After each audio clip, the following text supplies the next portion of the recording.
Okay, तो देखो प्यारे बच्चों, यहाँ पे हम लोगों ने लास्ट क्लास में एक सिंपल सा पॉइंट पढ़ने के लिए शुरू किया था, और मैंने कहा था कि हम लोग पढ़ रहे हैं जिसको हम कहते हैं what we can say the DNA replication. DNA अपनी कॉपी कैसे बनाता है, तो उसके बारे में मैंने लास्ट क्लास में एंडिंग में आपको बताया था कि देखो तीन वेज हो सकते थे, और उसमें से हम लोगों ने सिलेक्ट किया वो मेथड था जिसको हमने कहा कि यार देखो सेमी कंजर्वेटिव मॉडल जो है, है ना, सेमी कंजर्वेटिव मॉडल के बारे में बात की हमने, ठीक है।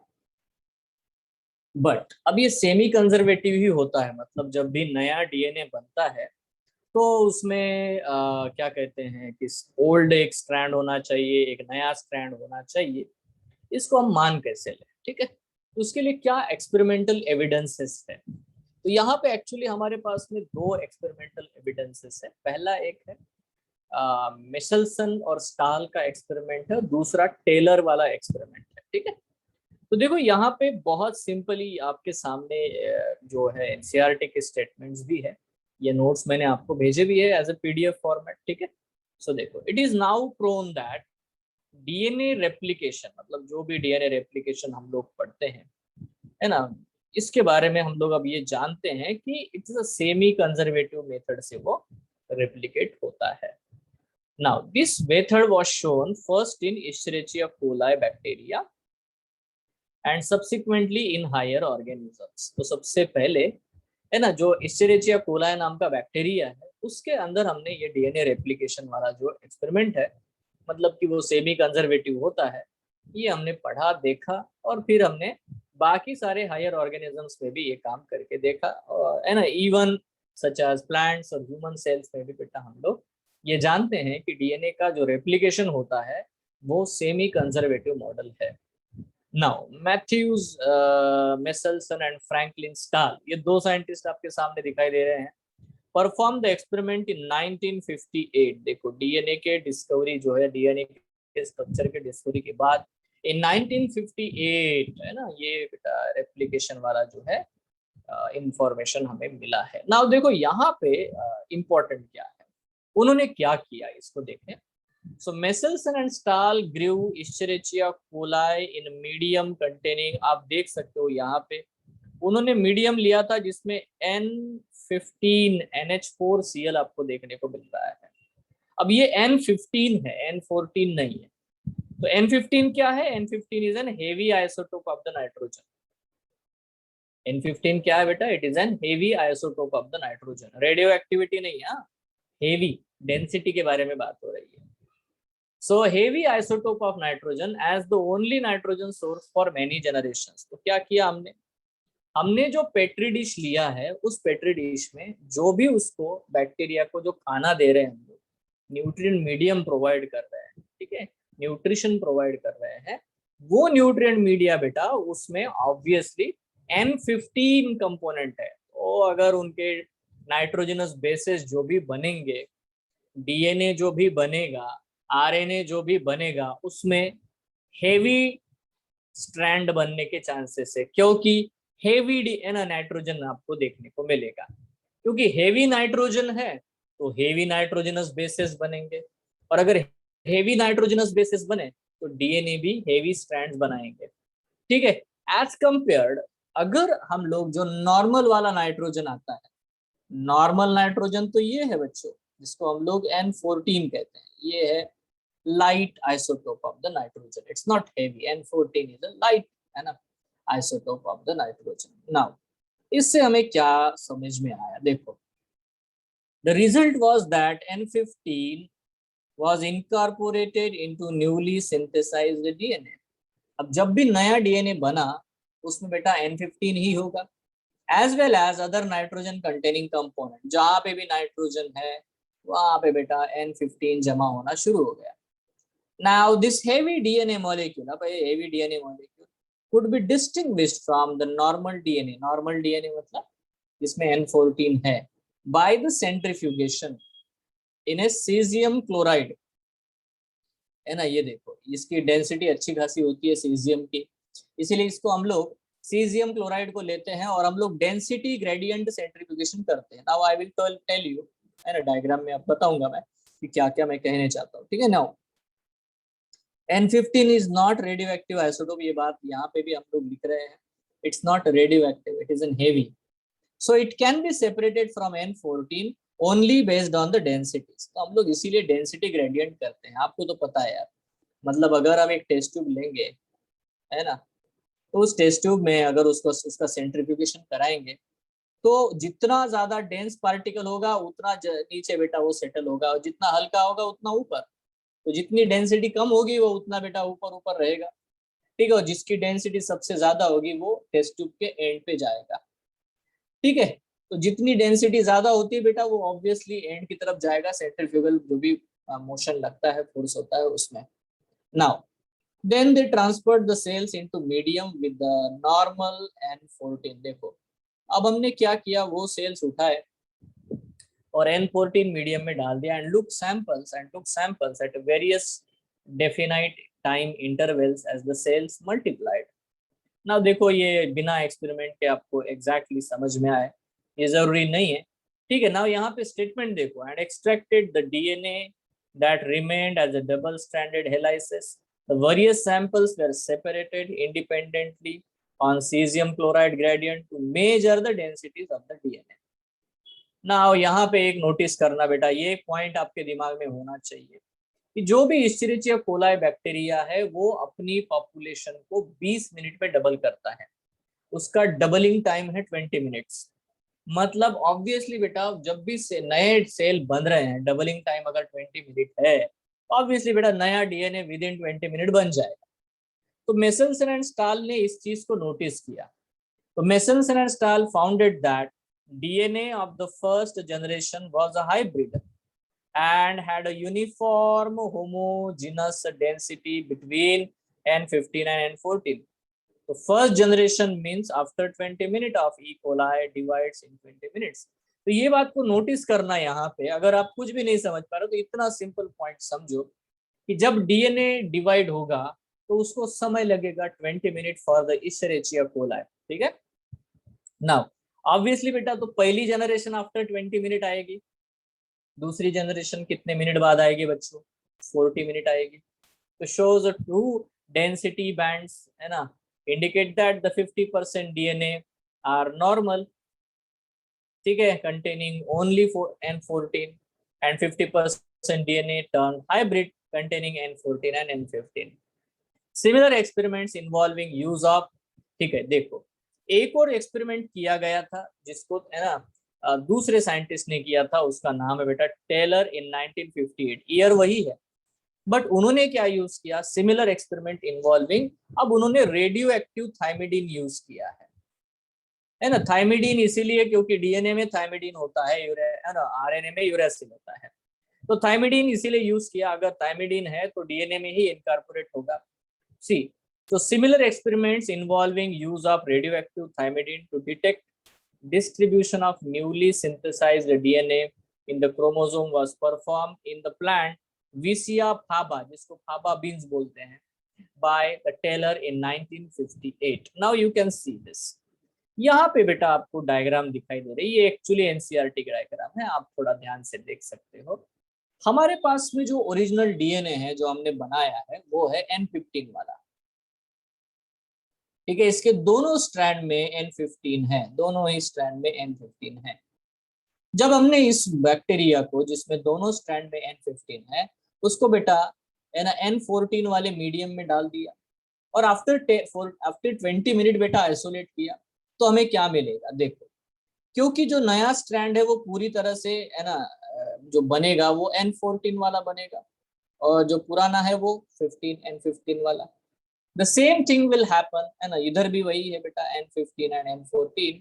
इस तरह से हमें दो स्ट्रैंड मिलेंगे, ठीक है। Now you can see that कि टेस्ट ट्यूब में जब दोनों ही स्ट्रैंड हेवी है तो बेटा जो बैंड है हमें एकदम बेस पे दिखाई दे रहा है, एकदम नीचे दिखाई दे रहा है। बट जब दोनों हाइब्रिड है बेटा तो बैंड हमें सेंटर में आ रहा है, थोड़ा बहुत सेंटर में दिखाई दे रहा है। बट बेटा जब एकदम लाइट डीएनए होता है, मतलब दोनों ही स्ट्रैंड जो है वो क्या बोल सकते हैं, लाइट है, तो बेटा जो बैंड है बिल्कुल ऊपर की तरफ आ रहा है। तो यहाँ पे जो बैंड हमें दिखाई देता है ये क्लियरली इंडिकेट करता है हमें कि जब भी डीएनए बनेगा, नया डीएनए बनेगा, उसमें एक ओल्ड स्ट्रैंड होता है और एक नया स्ट्रैंड होता है, क्योंकि N15 वाला एक स्ट्रैंड आपको देखने को मिलेगा और उसके साथ साथ N14 वाला एक आपको स्ट्रैंड देखने को मिलता है। नाउ देखो इसको हम लोग अगर ये तो जो भी है इसको अगर हम लोग ऑन पेज देखेंगे, यहाँ पे आते हैं बच्चों, ये पेज लेते हैं। देखो ये एक्सपेरिमेंट बड़ा ही सिंपल है। मतलब हम क्या कह रहे हैं इस चीज में, हमारे पास ये न्यूट्रिएंट मीडिया है, ठीक है। अब इस न्यूट्रिएंट मीडिया में डेफिनेटली बेटा N15 हमने डाल के रखा हुआ है, ठीक है। तो होगा क्या कि इनके ऊपर, इस न्यूट्रिएंट मीडिया के ऊपर जितने भी बैक्टीरिया ग्रो होंगे, ई कोलाई, उनके डीएनए में है ना N15 जमा हो जाएगा। मतलब ऐसा समय आएगा कि उसके डीएनए में दोनों ही स्ट्रैंड में बेटा N15 होगा। मतलब हमारे पास ऐसा डीएनए है जिसके दोनों स्ट्रैंड हेवी है, इसीलिए हम उसको हैवी डीएनए कहेंगे। उसे हम हेवी डीएनए कहते हैं। नाउ उसके बाद हमने क्या किया, हमने ऐसा एक पेट्री डिश बनाया, उसमें न्यूट्रिएंट मीडिया डाला है और इस न्यूट्रिएंट मीडिया में हम लोगों ने N14 वाला मीडियम डाल दिया। तो वो न्यूट्रिएंट मीडिया क्या है वो मत समझा। न्यूट्रिएंट मीडिया क्या होता है? न्यूट्रिएंट मीडिया बेटा खाने की चीज है जिसके ऊपर बैक्टीरिया ग्रो होगा। हम लोग टिश्यू कल्चर कहते हैं ना, तो लैब कंडीशन में हम लोग जो भी ग्रो करते हैं उसको हम कहते हैं कल्चर। उसे क्या कहते हैं बच्चों?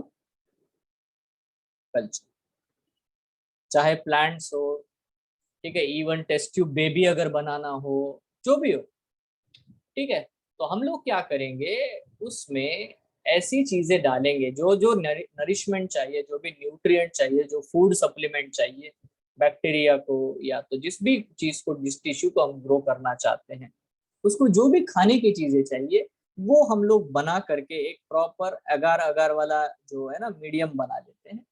उसको हम न्यूट्रिएंट मीडियम कहते हैं। दैट्स इट, ठीक है,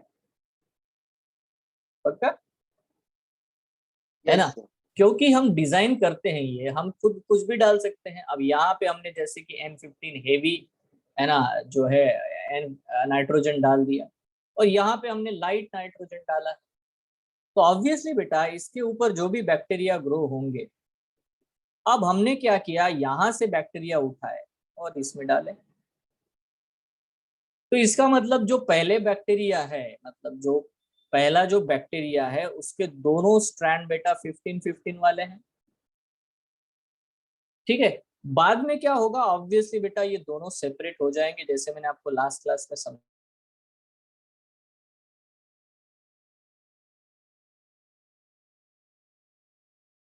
हेलो सर।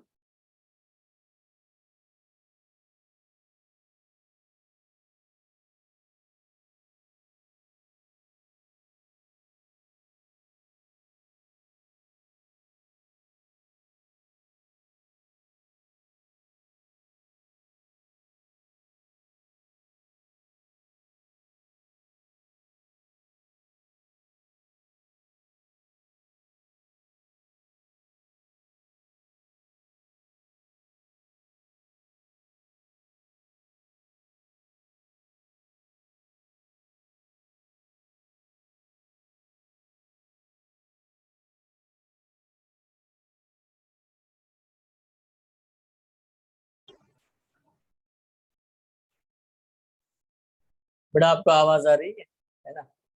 ओके।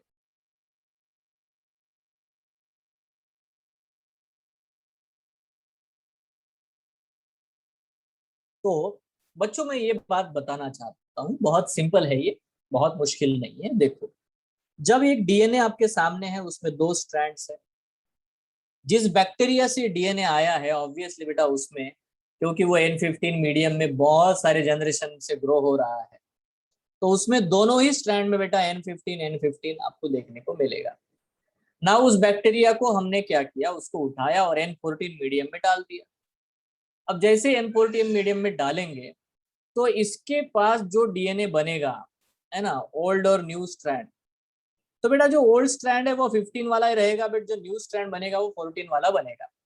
तो फिर हम लोग इसको बोलते हैं हाइब्रिड। इसे क्या कहते हैं? हाइब्रिड। और ये हो गया बेटा हेवी डीएनए।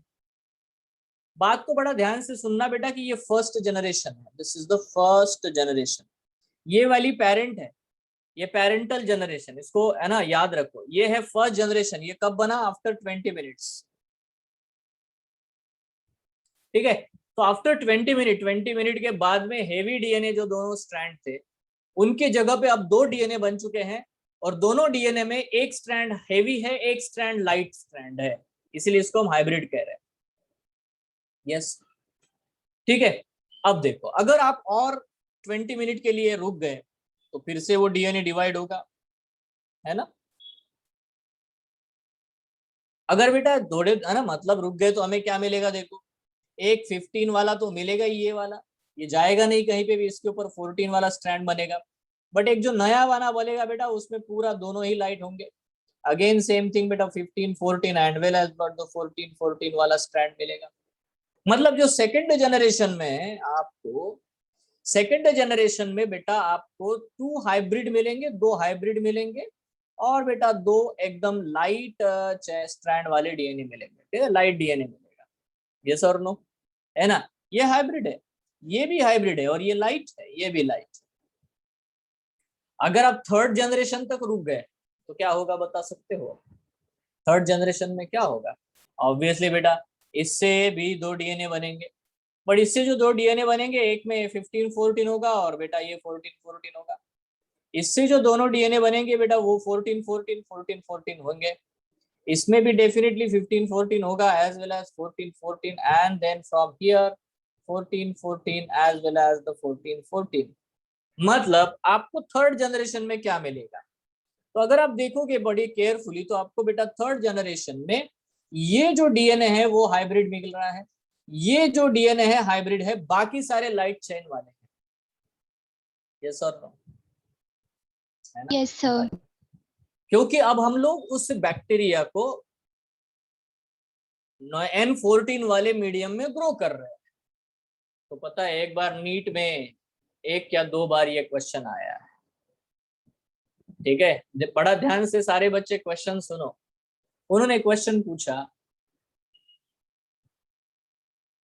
कि if you put an N15 medium E. coli bacteria into an N14 medium, जो हमने यहाँ पे कंडीशन की है वही, अगर आपने N15 मीडियम वाला बैक्टीरिया उठाया और उसको N14 मीडियम में अगर डाल दिया, तो आफ्टर 12 जनरेशन, 12 जनरेशन के बाद, after 12 generations, how many DNA will have the heavy strand? बेटा इसका आंसर बड़ा ही सिंपल है। मैं आगे कितनी भी जनरेशन करते चला जाऊंगा ना, तो भी बेटा एक स्ट्रैंड वो रहेगा ही रहेगा जिसमें 15 है, हेवी है। बिल्कुल सही बात। यस और नो? Yes sir. यहाँ देखो ये हेवी है ना, हेवी है, ये तो दोनों ही हेवी है। ठीक है, मतलब बेटा इसका आंसर क्या आता है? अगर मैं ये बोलूँ ना, 1000 जनरेशन के बाद भी बेटा आपको 2 डीएनए ऐसे मिलेंगे जिनमें हेवी स्ट्रैंड मौजूद होता है। बात क्लियर है? क्वेश्चन समझ में आया? Yes sir. यस, बहुत आसान है।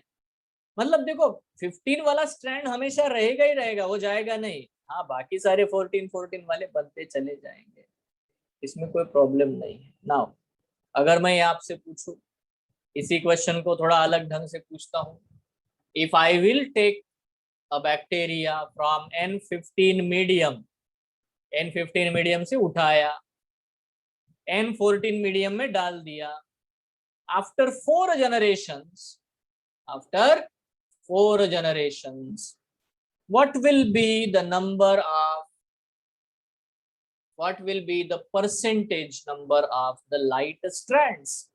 तो बेटा लाइट स्ट्रैंड का परसेंटेज कितना होगा?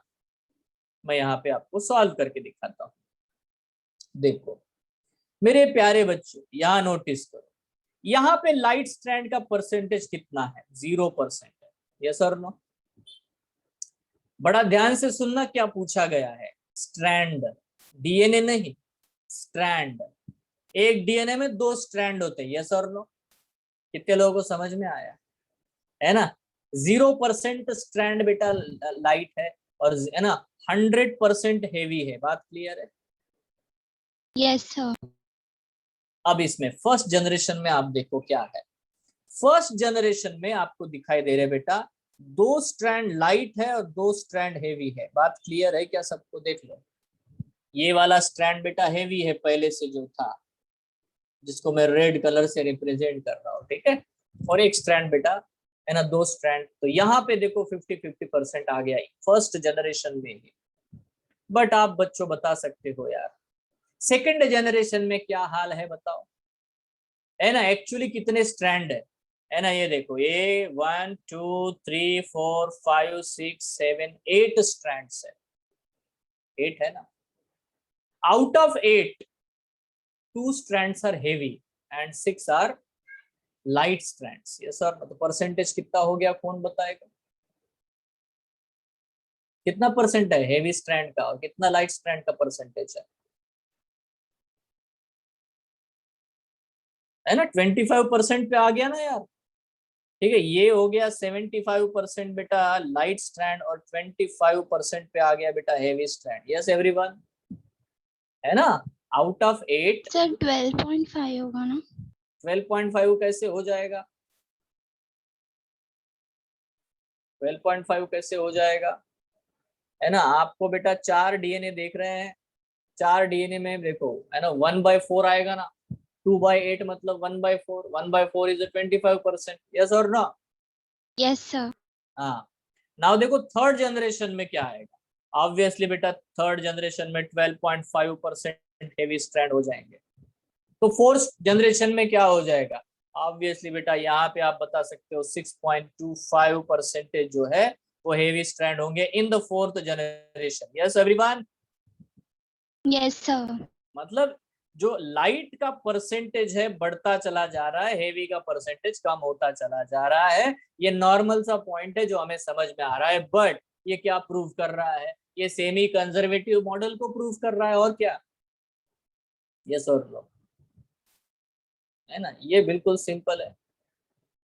पक्का? अब देखो स्ट्रैंड के हिसाब से मैंने तो ये बोल दिया, if I will talk up with respect to the strand, तो ये मैंने किया। अगर मैं डीएनए के हिसाब से बोलूं तो क्या होगा? यहाँ पे हेवी डीएनए कितना है? तो 100% है। अच्छा बताओ फर्स्ट जनरेशन में हेवी डीएनए कितना है? आंसर है 0%।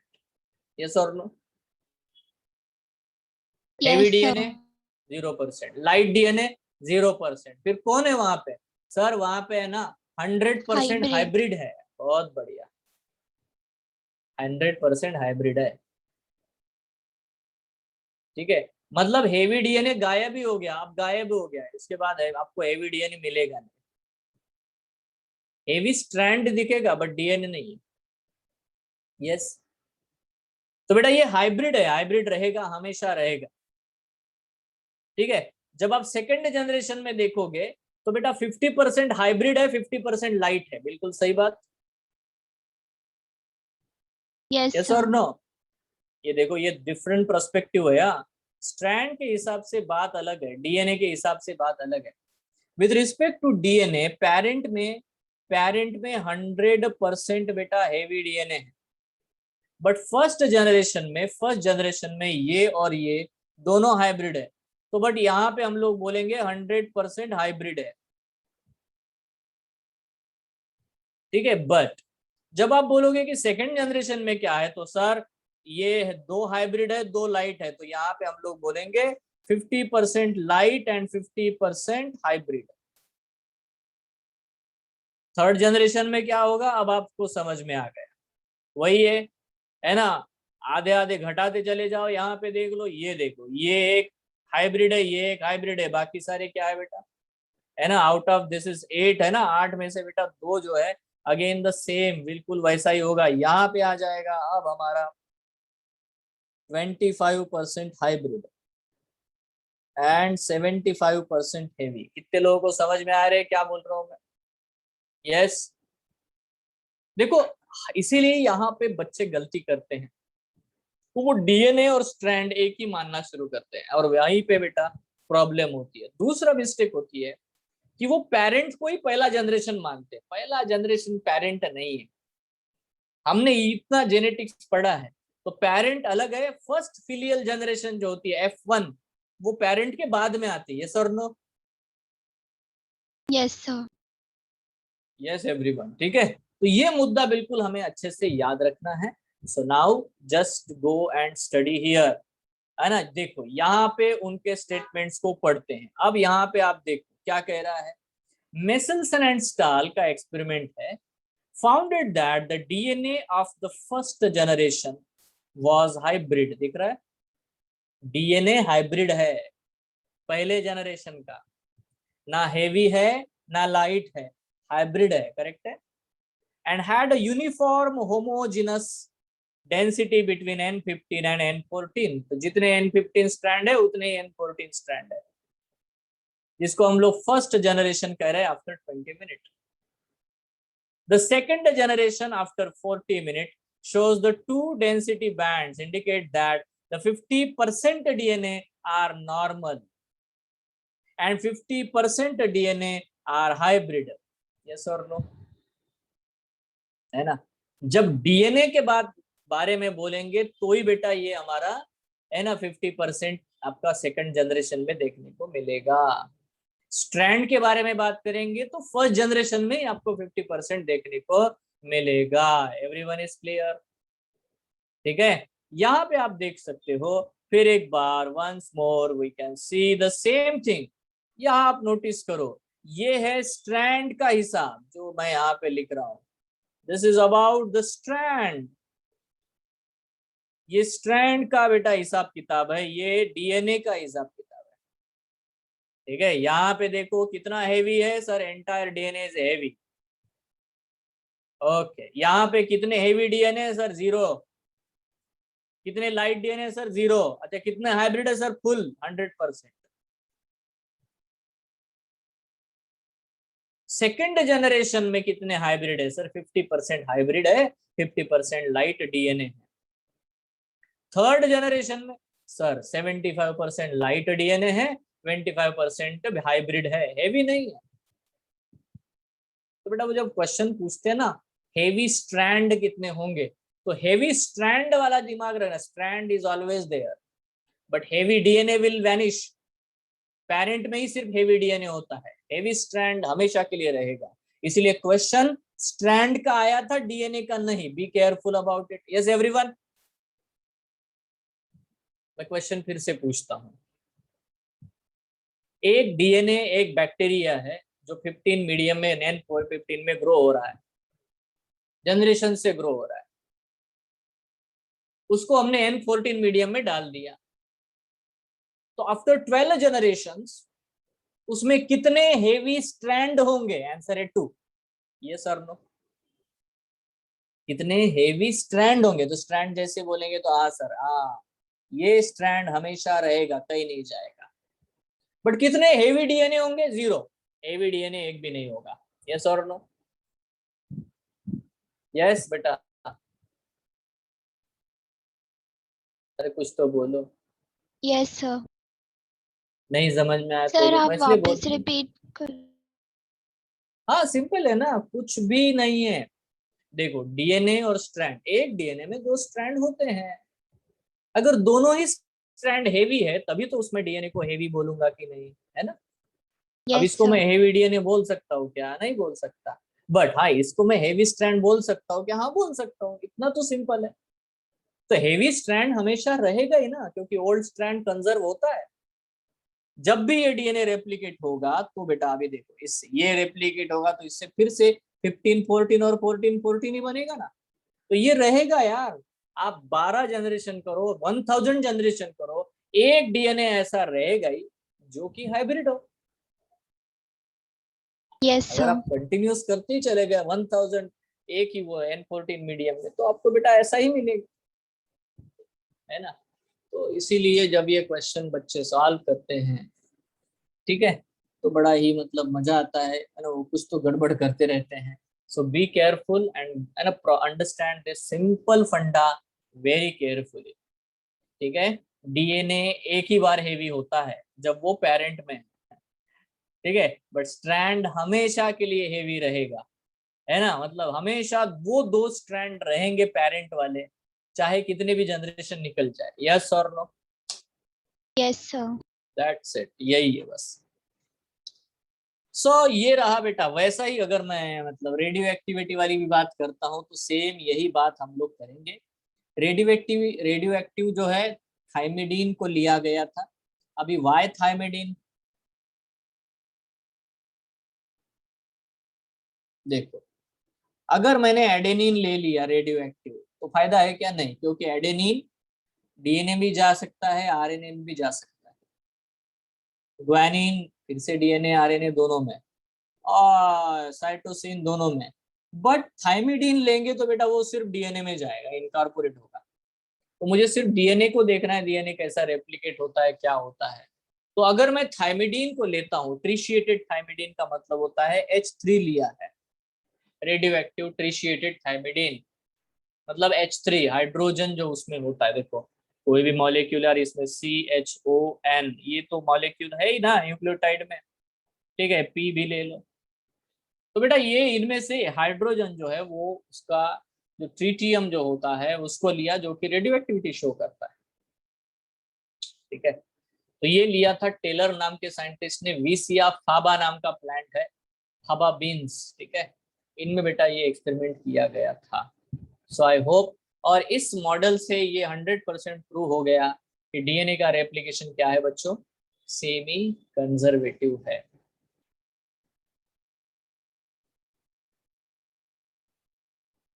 यस एवरीवन, क्लियर है? कोई दिक्कत है यस क्या सर। बच्चों? बहुत बढ़िया, अभी आगे चलते हैं। अब बात करते हैं बच्चों डीएनए के रेप्लिकेशन की। तो हम लोग कुछ भी लिखित जो है लिखा हुआ है कुछ नहीं पढ़ेंगे। मैं यहाँ पे आपको बहुत सिंपल सा पॉइंट बता देता हूँ। देखो यार, डायरेक्ट प्रोसेस है, मतलब आप पढ़ोगे ना बुक में तो आपको समझ में आए, तो यही इंपॉर्टेंट है। डीएनए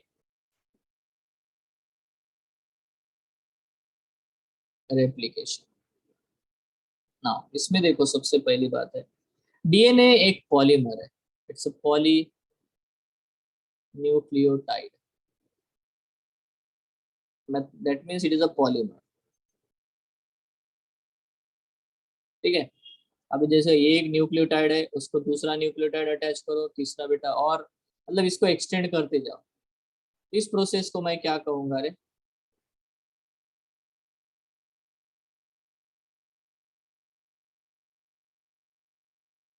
इस प्रोसेस को मैं कहता हूँ पॉलीमराइजेशन, बराबर। पॉलीमरेज है ना, पॉलीमराइजेशन हो रहा है, तो पॉलीमर बन रहा है, एक्सटेंड हो रहा है ना, न्यूक्लियोटाइड जोड़ जोड़ के एक बहुत लंबा सा मॉलिक्यूल बन रहा है। तो ये प्रोसेस क्या है? पॉलीमराइजेशन। इसीलिए यहाँ पे जो एंजाइम होता है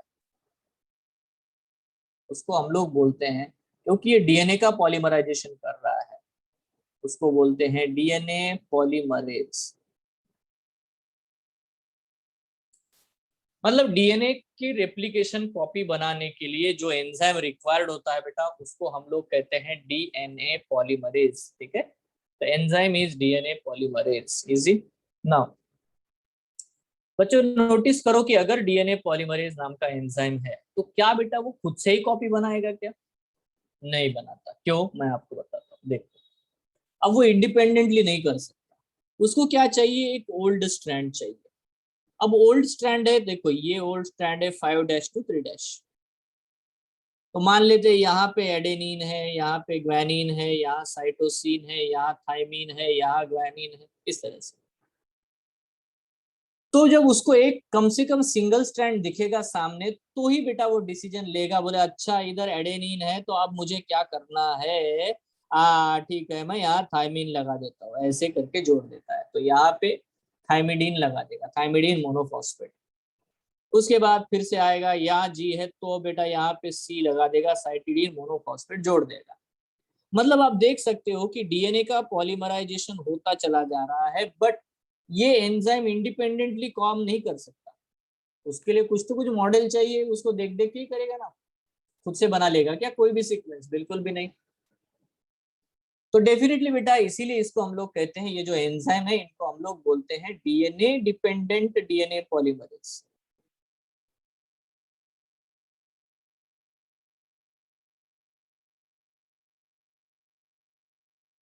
क्या मतलब हुआ रे डीएनए डिपेंडेंट डीएनए पॉलीमरेज? क्या मतलब हुआ? बना तो रहा है नया डीएनए, बट ये है ना, एक डीएनए जो उसके सामने है उसकी कॉपी बना करके देगा। इसीलिए डीएनए रेप्लिकेशन का जो मेन एंजाइम है उसको हम लोग कहते हैं डीएनए डिपेंडेंट डीएनए पॉलीमरेज। समझ में आया क्या सबको? है ना? Yes everyone. सर आप रिपीट कर सकते? यस सर, नहीं समझ में आया ये। अच्छा, देखो बहुत ही सिंपल पॉइंट है। आप एक मोतियों की माला बना रहे हो, बराबर है? एक एक मोती जोड़ जोड़ के जोड़ जोड़ के जोड़ जोड़ के। तो मोती बेटा जो है यूनिट है, सिंगल सिंगल यूनिट। अब आप मोतियों की माला बना रहे हो, बराबर है ना? मोतियों की माला बनाने के लिए आपको कोई दूसरी चीज चाहिए क्या देखने के लिए? कुछ नहीं। आप क्या कर रहे हो? आप वो एंजाइम, क्योंकि आप मोतियों की माला बना रहे हो, आप एक पॉलीमर बना रहे हो, मोनोमर्स को जोड़ जोड़ करके, यूनिट यूनिट को जोड़ करके माला बना रहे हो। पॉलीमर मतलब मैक्रोमोलेक्यूल, अब पॉलीमर, ठीक है? यस और नो, इतना तो क्लियर है? Yes sir. ओके। तो पॉलीमर और मोनोमर में डिफरेंस आपको समझ में आता है। तो मोनोमर्स को जोड़ जोड़ करके पॉलीमर बनेगा, ठीक है? मोतियों को जोड़ जोड़ के माला बनेगी। अब आप हो मोती की माला बनाने वाले इंसान, मतलब आप ये काम कर रहे हो, तो आप वो एंजाइम हो, ठीक है? बट आपको ये नहीं पता कि कौन से कलर का मोती कब लगाना है, क्योंकि आपके पास 4 कलर के मोती है, 4 डिफरेंट, ठीक है? एक पर्पल कलर का मोती है, और बेटा एक ग्रीन कलर का मोती है, और एक है, कुछ भी ले लेते हैं ना, रेड कलर का मोती है, और एक है बेटा ये देखो ब्लू कलर का मोती। अब ऐसे 4 प्रकार के ढेर सारे मोती है। अब आपको नहीं पता यार कि कौन सा मोती कब लगाना है, you don't know it. Yes और नो, है ना? यस आप वो सर। एंजाइम हो। आप इसीलिए क्या है कि आपके सामने एक उसके जैसा ही माला है, सेम टू सेम, ठीक है? और उसमें पहले पर्पल फिर ब्लू इस तरह से अरेंज करके रखा हुआ है। आपके पहले एक मोतियों की माला और है ना, जिसको देख करके उसकी जैसी तो कॉपी बनानी है आपको। आप अपने दिमाग से बनाओगे क्या? नहीं, बराबर? तो आप उसके ऊपर डिपेंडेंट हो, जो पहले से मॉडल दिया है उसके ऊपर, है कि नहीं? आप क्योंकि उसकी तो रेप्लिकेशन कर रहे हो, उसका ही तो एग्जैक्ट कॉपी बना रहे हो। तो क्योंकि ये जो ओल्ड स्ट्रैंड है, इस ओल्ड स्ट्रैंड को देख करके ही नया स्ट्रैंड बनेगा। सेमी कंजर्वेटिव मॉडल है ना, एक ओल्ड यस सर। स्ट्रैंड है उसके ऊपर नया स्ट्रैंड बनेगा। यहाँ पे कॉम्प्लीमेंटेरिटी, अगर यहाँ पे ए है तो यहाँ टी लगेगा, क्योंकि पता है A always pairs with the T and G always pairs with the C. तो क्योंकि बेटा यहाँ पे जब भी नया डीएनए बनेगा स्ट्रैंड, वो हमेशा ओल्ड डीएनए के कॉम्प्लीमेंटरी रहेगा, ठीक है? तो जो एंजाइम है, एंजाइम बेटा कुछ भी कोई भी सीक्वेंस थोड़ी बना लेगा, वो तो एग्जैक्ट उसकी जैसे कॉपी बनाएगा जैसा उसके ओल्ड स्ट्रैंड के ऊपर है। इसीलिए ये एंजाइम पॉलीमराइजेशन जरूर करता है, डीएनए के स्ट्रैंड को जरूर बना तो जरूर देता है, बट वो खुद से नहीं सोचता, वो देख देख के बनाता है कि सामने जो ढांचा है उसके हिसाब से बनाने का है। इसीलिए उसको बोलते हैं DNA dependent DNA polymerase. Everyone is clear?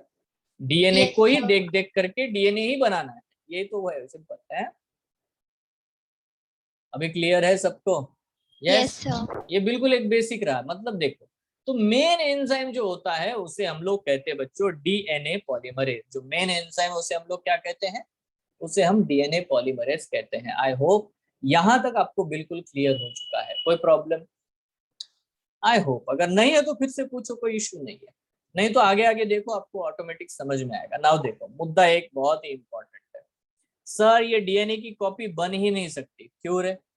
Sir देखो, आप बोल रहे हो डीएनए डिपेंडेंट है, तो फिर तो क्या होता है ना सर, जो डीएनए होता है ना वो डबल स्ट्रैंडेड है। तो देखो सर मैं बताता हूँ, यहाँ पे इस तरह से हाइड्रोजन बॉन्ड के पेयर बने पड़े, base pair.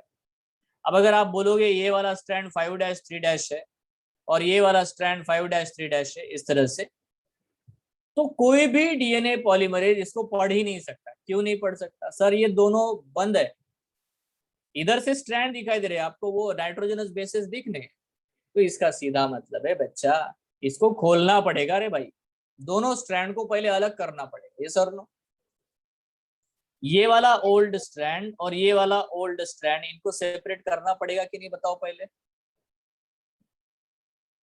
Hello, yes sir.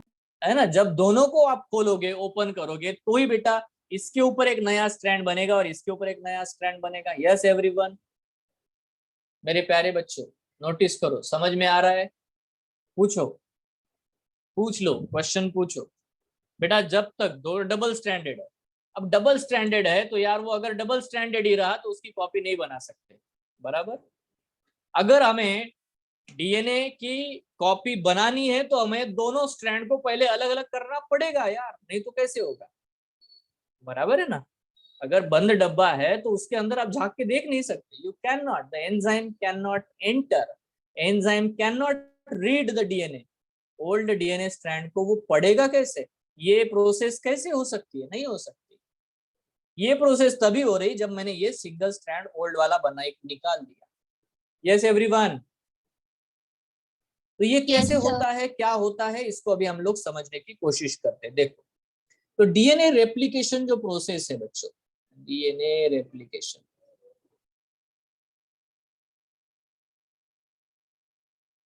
ठीक है, इसमें सबसे पहले आता है बेटा, वो होता है जिसको हम लोग बोलते हैं डीनेचरेशन और अनजिपिंग, अनजिपिंग ऑफ डीएनए, ठीक है।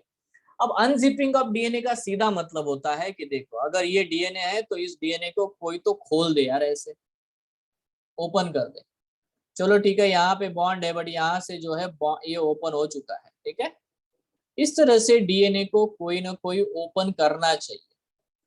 ये जब ओपन होगा तभी बेटा ये एंजाइम आएंगे, अच्छा इधर ए लगा है, इधर टी लगा है, इधर जी लगा है, इधर सी लगा है, ये उसको दिखाई देगा, ठीक है। हाँ चलो, ए लगा, इधर टी लगा, इधर ए लगा, इधर सी लगा, इधर उसको दिखाई देगा। अगर ये ओपन ही नहीं हुआ तो ये आपको कभी नोटिस करने को मिलेगा नहीं, तो एंजाइम, ठीक है। तो ये दोनों ही ओल्ड स्ट्रैंड जो है वो एक्चुअली पहले, है ना, अनजिप होने चाहिए, हाइड्रोजन बॉन्ड्स ब्रेक होने चाहिए। अगर ये नहीं हुआ तो यार डीएनए का रेप्लिकेशन कॉपी बन ही नहीं सकता। इतना क्लियर है बच्चों? यहाँ तक क्लियर है? Yes sir. ठीक है। लेकिन बोलो, ओपन कैसे होगा? वो तो मैं बताऊंगा, बट ओपन नहीं होगा तब तो हो सकता है क्या, ये बताओ? ओपन होता होगा तभी तो रेप्लिकेशन होता है, और क्या है। अभी देखो, जैसे ही ये ओपन हो जाएगा, तो जैसे ही ओपन आएगा तो तुरंत वो आ जाता है एंजाइम, अरे रेडी रहो यार, ये आ गया डीएनए पॉलीमरेज। बोले अच्छा इधर ए लगा है, आ जा रे भैया टी इधर लगा दो, है ना, अच्छा टी इधर, इधर ए चलो यहाँ ए लगा दो, हाँ इधर जी है, इधर सी लगा दो, चला आगे आगे आगे आगे। ये आगे आगे आगे आगे ब्रेक होता चला जाता है, पॉलीमरेज पीछे पीछे पीछे पीछे बनाते चला जाता है, ठीक है। जैसे जैसे ये खुलता चला जाएगा, क्योंकि लेंथ बहुत है यार डीएनए की, तो जैसे जैसे आगे आगे आगे आगे ये अनजिप होता चला जा रहा है, वैसे वैसे बेटा इधर भी दो स्ट्रैंड बनते चले जा रहे हैं। इस तरह इधर भी बन रहा है, इधर भी बन रहा है। इस तरह से बेटा एक डीएनए के दो डीएनए बन जाते हैं। इसीलिए डीएनए में हमेशा एक ओल्ड स्ट्रैंड होता है और एक न्यू स्ट्रैंड होता है। इतना लोगों को क्लियर हो गया आपको? Yes sir. यस, है ना? अब यार नोटिस करते हैं, प्रोसेस को बहुत ही ध्यान से समझते हैं, ठीक है, बहुत ही ध्यान से समझते हैं। नाउ देखो, यहाँ पे बेटा अगर हम लोग बात करें, सबसे पहली चीज जो है, मैं तो यहाँ पे मिटा देता हूँ ये डायग्राम की, वैसे आपको कोई जरूरत नहीं है, क्योंकि हम लोग सादे डायग्राम्स बनाएंगे। Let's understand this. सबसे पहले क्या होगा इसको हम देखते हैं। लेट्स बिगिन दिस एक्सपेरिमेंट, ठीक है। देखो, देखो बेटा हमारे पास में ये डीएनए है ना। इस डीएनए का ये बेटा स्ट्रैंड है, ये डबल स्ट्रैंडेड डीएनए है, ठीक है। ये मान लेते हैं 5 डैश और ये 3 डैश है और ये 3 डैश और ये 5 डैश है, ठीक है, ये मान लेते हैं, ठीक है। तो ये ऐसा होता ही है एंटी पैरेलल कॉम्प्लीमेंट्री, ठीक है ना। ये हमारे पास डबल स्ट्रैंडेड डीएनए है। सबसे पहले जो रोल होता है बेटा वो होता है ना, उनको हम लोग बोलते हैं इनिशिएशन, है ना, निक प्रोटीन्स का, ठीक है। अब ये प्रोटीन क्या करते हैं, इनिशिएशन निक प्रोटीन्स क्या करते हैं, ठीक है, दे ब्रेक दी स्ट्रैंड, ठीक है। ये जो स्ट्रैंड होता है डीएनए का कहीं तो बीच में बेटा तोड़ देते हैं, जैसे यहाँ पे हम लोग मान लेते हैं, यहाँ पे वो कट कर देंगे, प्रोटीन्स आएंगे बोलेंगे यहाँ से इतना पोर्शन कट कर दो, कट कर दिया, इतना डीएनए निकाल दिया। अब जो निकल गया ना तो वो ऐसा दिखाई देगा आपको, डीएनए देख लो, ठीक है। नाउ दिस इज, है ना, थोड़ा सा ओपन है, ठीक, यहाँ पे आप देख सकते हो,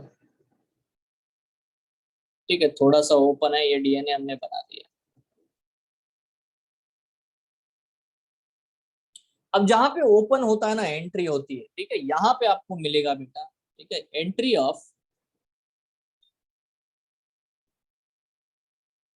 of unzipping protein,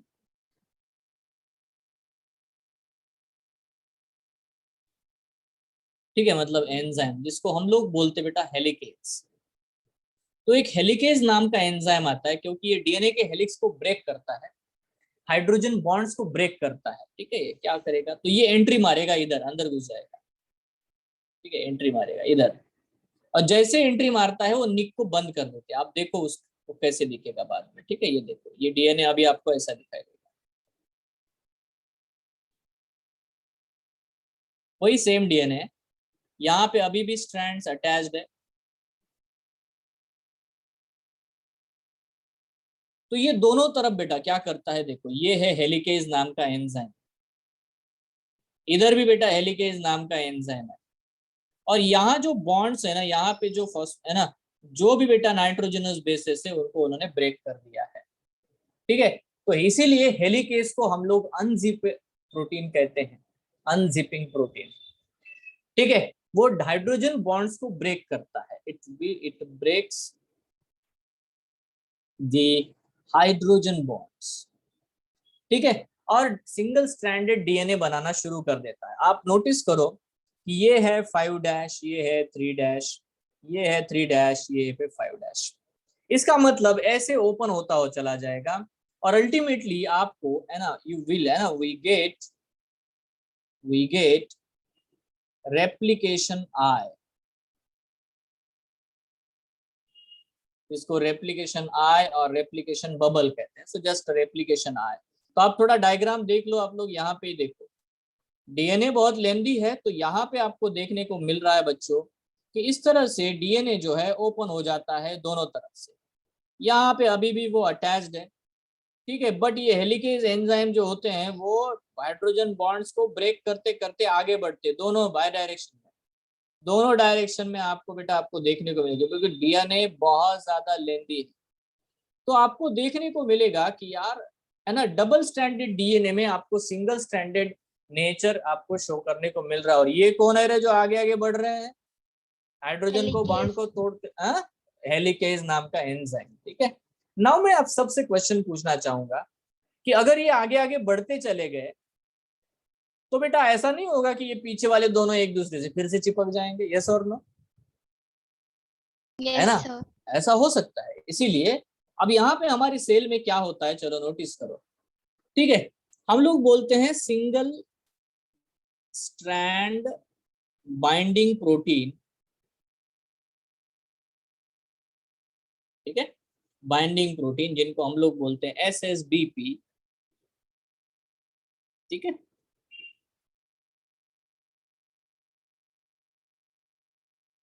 prevent renaturation of strands.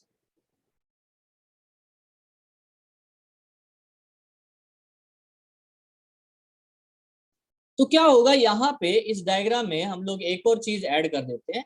यहाँ पे ऐसे छोटे छोटे, जैसे ये सिंगल स्ट्रैंड बन जाता है तो बेटा ये सिंगल स्ट्रैंड को कुछ जाके प्रोटीन्स ऐसे ब्लॉक कर देते हैं, और ये प्रोटीन हमेशा वो जो सिंगल स्ट्रैंड है उनको एकदम ऐसे होल्ड करके रखते हैं। ये कौन से प्रोटीन है? इनको हम लोग कहते हैं SSBP। क्या फुल फॉर्म है SSBP का? Single strand binding protein. अब ये सिंगल स्ट्रैंड बाइंडिंग प्रोटीन जाते हैं और वो जो रेप्लिकेशन आए है, रेप्लिकेशन 4 गए, उसको बिल्कुल होल्ड करके रखते हैं, है ना, ताकि जब भी नया डीएनए बनेगा तो वो सिंगल स्ट्रैंड्स के ऊपर ही बनेगा। बिकॉज एंजाइम का नेचर कैसा है? Enzyme is a DNA dependent DNA polymerase, बराबर। अगर आप उसको सिंगल स्ट्रैंड नहीं दिखाओगे, ठीक है, अगर आप उसको ओल्ड सीक्वेंस नहीं दिखाओगे तो नया सीक्वेंस बनेगा कैसे? नहीं बन सकता। ठीक है, सो यहाँ तक क्लियर है बच्चों? यहाँ तक क्लियर है क्या रे? Yes everyone? Yes sir. Okay, तो बच्चों यहाँ तक हम लोग अगर समझ चुके हैं तो बिल्कुल देखो, अब यहाँ नोटिस करना, डायरेक्शन हमेशा देखो, डीएनए में हमेशा पोलैरिटी होती है। अगर ये 5' है तो ये 3' है, ये 3' है तो ये 5'।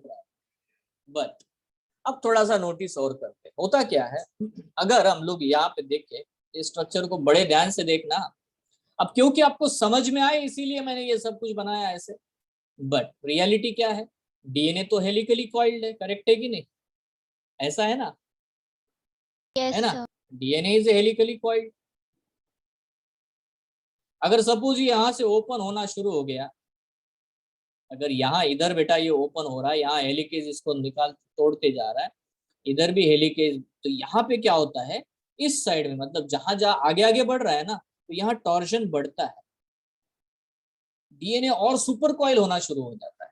मतलब इधर इधर जो है ए साइड में प्रेशर बनता है। आप एक काम करो, 2 धागे लो, 2 धागों को बिल्कुल एक दूसरे को टाइटली फोल्ड करो, ठीक है, और दोनों को 2 छोर पे बांध दो, और बेटा बीच से निकालने की कोशिश करो। आपको देखने को मिलेगा कि दोनों साइड में बहुत ज्यादा टॉर्शन क्रिएट होता है।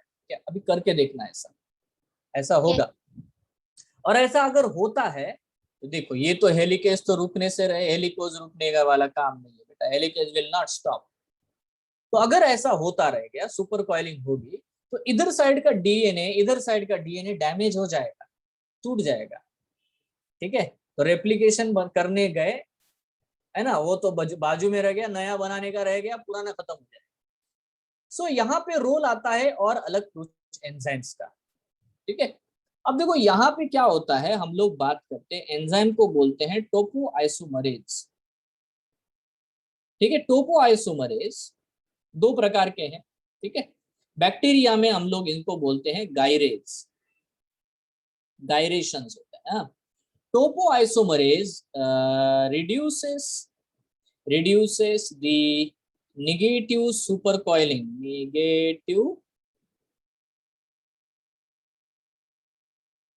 supercoiling, अब वो करते कैसे, मैं आपको बता देता हूं। अगर सपोज यहाँ पे टॉर्शन बढ़ रहा है तो डीएनए को यहाँ पे तोड़ देते हैं, यहाँ पे तोड़ देते हैं, कट करते हैं, कट करके थोड़ा रिलैक्स करके फिर जोड़ देते हैं, तब तक हेलिकेज आएगा, तब तक ये नॉर्मल हो जाता है। ठीक है, तो ये काम टोपोआइसोमरेज या गायरेज नाम का जो एंजाइम है ये अंजाम देता है। आपको हमेशा क्वेश्चन देखने को मिलेगा नीट के पेपर में कि टोपोआइसोमरेज का क्या काम है। आंसर है बेटा, नेगेटिव सुपर कॉइलिंग को रिलैक्स करना। ठीक है, ताकि डीएनए जो है जब ओपन हो रहा है दोनों साइड में, वो क्या ना हो, डैमेज ना हो जाए। Yes everyone, clear? कोई कंफ्यूजन है क्या? प्रोसेस देखो, ये तो सिंगल स्ट्रैंड शुरू हो गया है, देखो ये तो सिंगल स्ट्रैंड है भाई, रेडी है, ये भी सिंगल स्ट्रैंड है, रेडी है। ठीक है, यहाँ पे कौन से प्रोटीन अटैच हो गए रे? बोलो, ये कौन है? SSBP, single strand binding protein, बहुत बढ़िया। ओके, नाउ ये कौन है? ये जो कॉपी करते हैं ना ये, यस, एक्चुअली हम लोग यार क्या है, अच्छा हेलिकेज है, ये कौन है? हेलिकेज।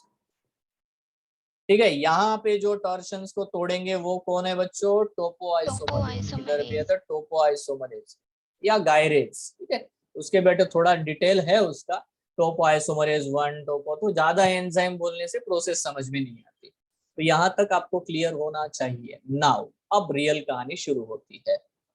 ठीक है, रियल कहानी शुरू होती है कि अब यहाँ पे हेलिकेज ने, SSBP प्रोटीन ने, टोपोआइसोमरेज ने, इन सब ने डीएनए पॉलीमरेज पॉलीमरेज के लिए ग्राउंड क्रिएट किया है, काम करने के लिए जगह अवेलेबल करके दे दी है।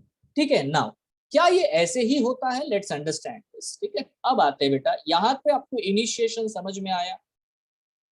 ठीक Yes, है, sir. नाउ देखो, अब यहाँ कंट्रीब्यूशन आएगा डेफिनेटली, है ना। यहाँ ओरिजिनल जो पॉलीमराइजेशन प्रोसेस है,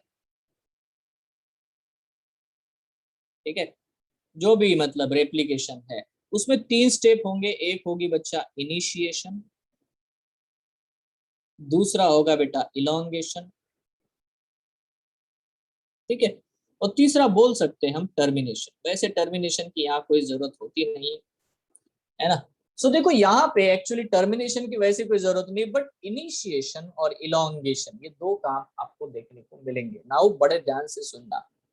होता क्या है, मैं डायग्रामेटिकली सारी चीजें आपको दिखा रहा हूँ ताकि आपको क्लैरिटी बहुत अच्छे से रहे। फिर से हम लोग सिंपल डायग्राम बना लेते हैं। बच्चों देखो, ये है रेप्लिकेशन बबल, ये है रेप्लिकेशन बबल, ठीक है। Now this is a replication bubble. ये है बेटा अभी भी डीएनए जिनके हाइड्रोजन बॉन्ड ब्रेक होने का है, ठीक है। यहाँ पे हमारे जो भाई साहब है, ये वाले हेलिकेज, ये आगे बढ़ रहे, बोले चलो, है ना, हम छोड़ेंगे नहीं, सारे बॉन्ड ब्रेक करके छोड़ेंगे, ठीक है। ये वाला काम है, ये चल रहा है। नाउ एक चीज नोटिस करना सब लोग, बेटा अगर ये 5 डैश एंड है तो ये कौन सा है? ये 3 डैश है। और ये है बच्चों, अगर ये 3 डैश है तो ये 5 डैश है। नाउ आपको ये बात याद रखनी है, इनके ऊपर जो भी डीएनए बनेगा नया, उसको अगर हम समझना चाहते हैं तो हम ये जो रेप्लिकेशन बबल है ना, उसको हाफ कंसिडर करते हैं, ठीक है, उसको आधा कंसिडर करते हैं। क्योंकि यहाँ पे हम लोग देखो, replication is by directional process.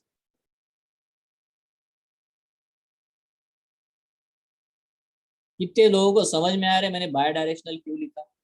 Replication is a bidirectional process. Bidirectional क्यों? क्योंकि देखो, ये इस साइड में भी कॉपी, है ना, निकालते चले जा रहा है, इस साइड में भी, वो दोनों साइड में चला जाएगा, ठीक है, बोथ साइड में इट इज वर्किंग। तो हम लोग क्या करेंगे, समझने के लिए हाफ पोर्शन लेंगे, ठीक है।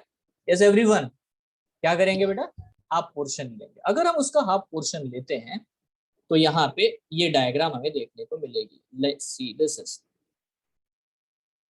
अब ये डायग्राम आपको बहुत सारे बुक्स में देखने को मिलती है, जिसको हम लोग वाई शेप्ड, आपको ये डायग्राम देखने को मिलती है। आप ये नोटिस करो कि प्यारे बच्चों, अगर ये 5 डैश एंड है तो फिर ये हाफ पोर्शन वाला, इसको मैं क्या बोलूंगा? 3 डैश एंड। और अगर ये 3 डैश एंड है तो ये क्या हो जाएगा बेटा हमारे लिए? 5 डैश एंड, ठीक है। नाउ यहाँ पे अभी बॉन्ड ब्रेक होने के हैं, यहाँ हमारा हेलिकेज अभी काम कर रहा है, बोलेंगे मैं हूं, अभी तुम लोगों को छोड़ूंगा नहीं, ठीक है। और इसको हम लोग कहते हैं रेप्लिकेशन फॉर्क,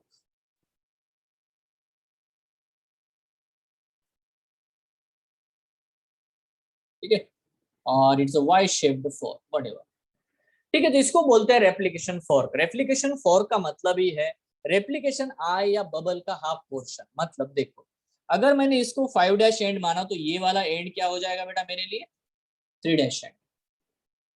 और ये वाला 3 डैश एंड है तो ये मेरे लिए क्या हो जाएगा बेटा? 5 डैश एंड। बट अगर मैं यहां से शुरू करूं, इसको अगर मैं 3 डैश एंड मानूंगा तो यहाँ पे क्या होगा बच्चों? 5 dash. और यहाँ 5 है तो यहाँ क्या हो जाएगा? 3। तो हम लोग इसको कंसिडर करते हैं, इसको नहीं, ठीक है। To understand the concept, now देखो, अगर हम ये समझ लें तो हमारा यहाँ पे वो single strand binding protein attached है, सब कुछ है, सारी चीजें हैं, बहुत बढ़िया है।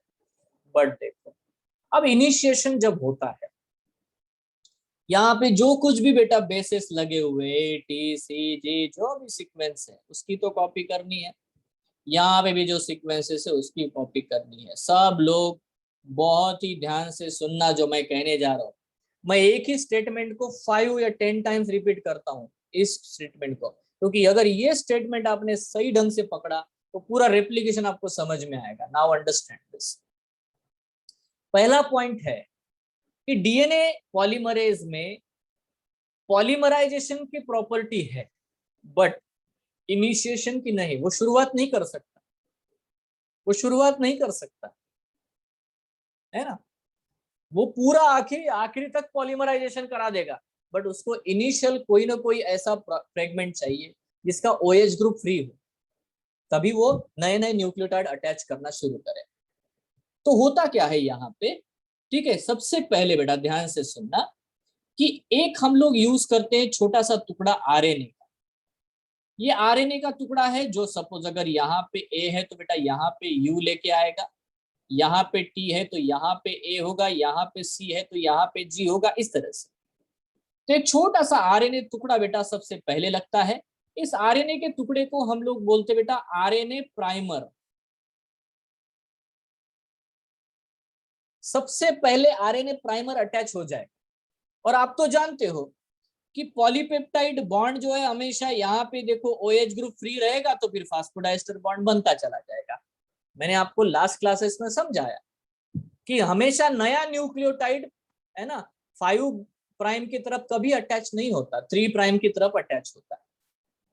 Now understand this very clearly. अब मैं एक स्टेटमेंट बोलता हूं, उसको बड़े ध्यान से। RNA primer always attach at the 3' end of the old strand.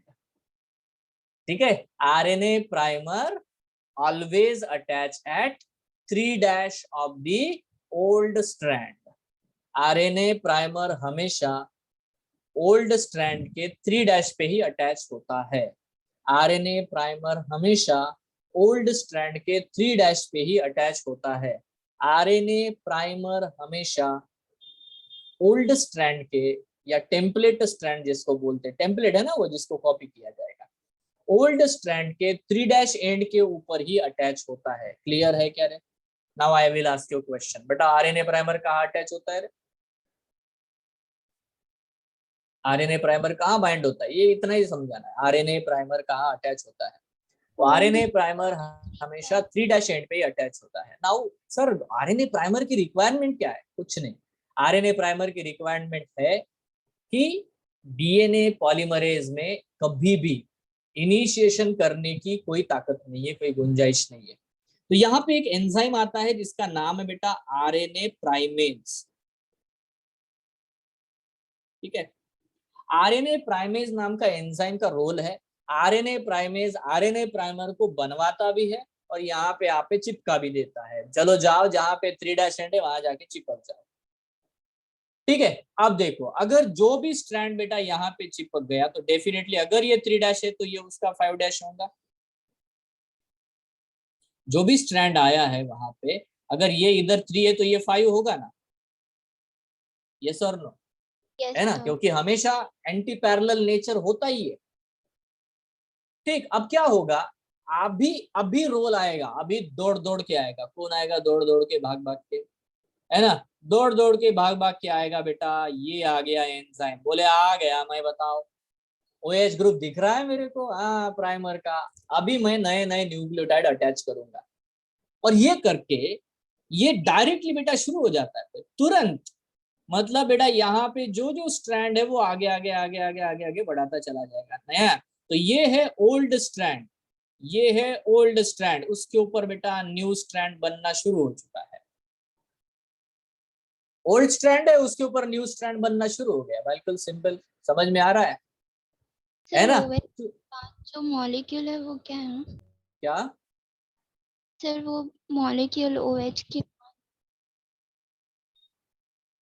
OH के ऊपर का मॉलिक्यूल? अरे भाई वो तो बेस पेयर्स है ना, आरएनए डीएनए बेस पेयर्स होते हैं ना।